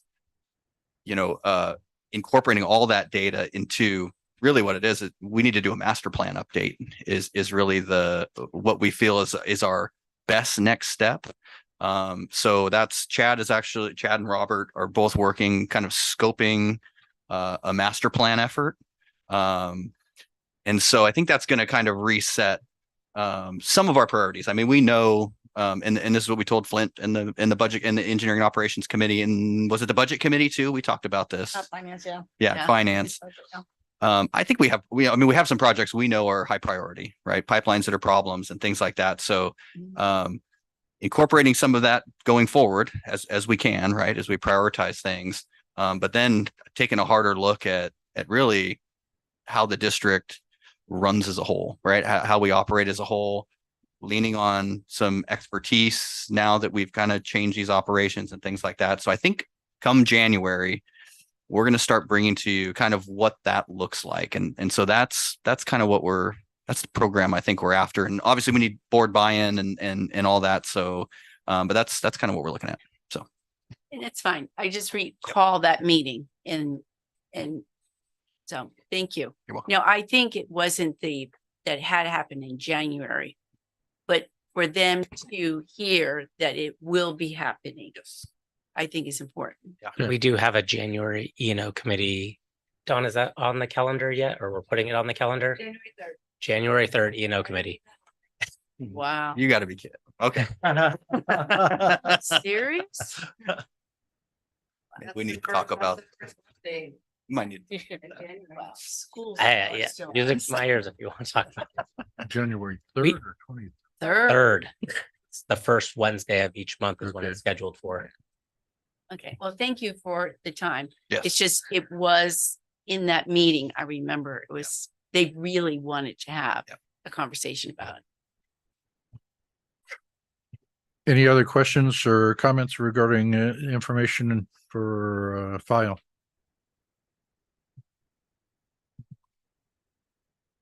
Item 35, list of suggested agenda items for the next regular board meeting. Item 24 is a carryover.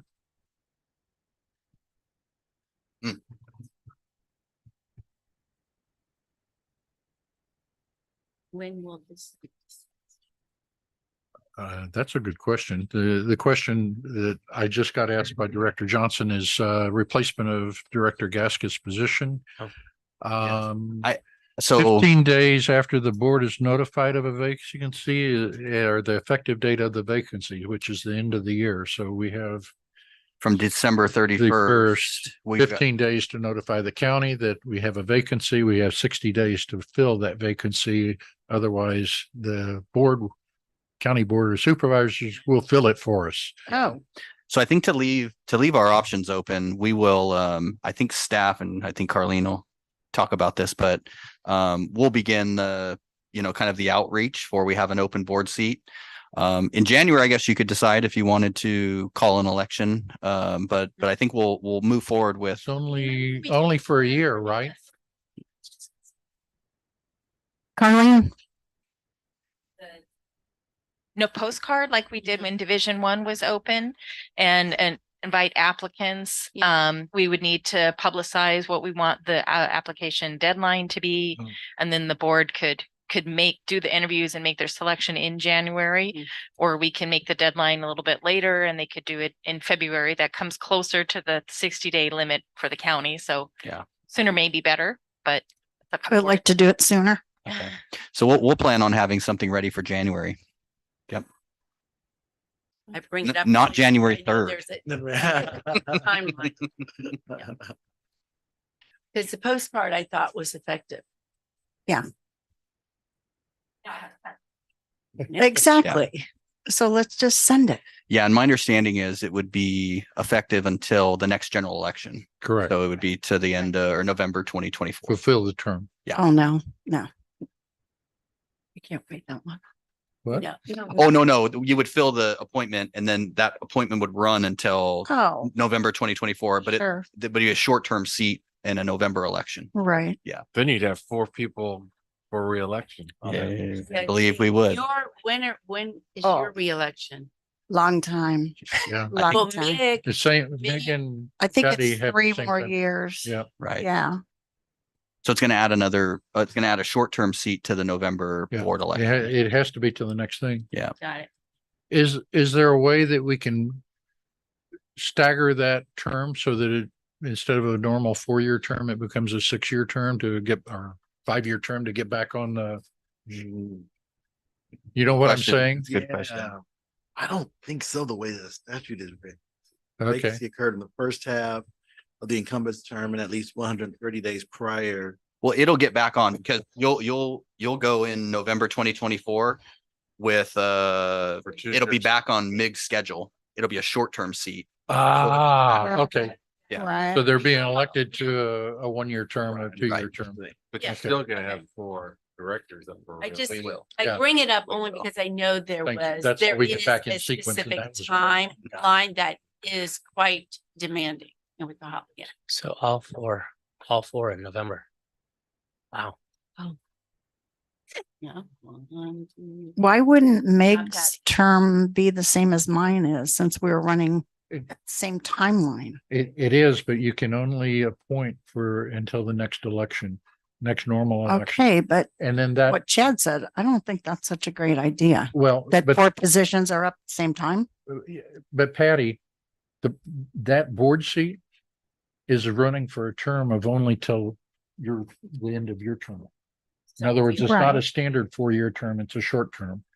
Right. So you'll have to have 4 simply because of the the replacement. Mm.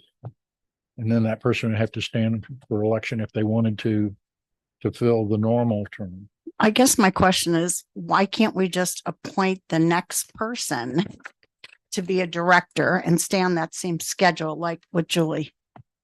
Well, it depends on the Well, day. Pam was to go for the 2024, Hmm. so I'm only going to that. Yeah. And it's for 2020. I mean, There is and that part is a little confusing, I'll be honest, but that little 2-page thing that Yeah. that's Yeah. handed out that kind of Mhm. describes it. This whole 100 and plus or minus 130 days. And I had to read it about 7 times. Yeah, it's a government code, section 17. Yeah, because when Pam resigned, I'm sorry, cut you off. Yeah. It's one of my bad habits. When Pam resigned with no notice, we just moved like immediately. We got it in our meeting and Carlene moved on sending it out to your district. Right. but it and- also, if you read this, it also depends on when that appointment becomes available relative to a general election. And in Julie's case, Yeah. Pam only had A year. a year left in her, Right. so it's, she's up for election next year, even though she's only been on for a year. Yeah. Yeah. Okay, I'll read it 7 times too. I'll read it. We'll confirm. We'll confirm. Having been through this several times. There's a lot of run-on sentences in that statute. It just comes. Okay, is there any other items? So we have the board appointee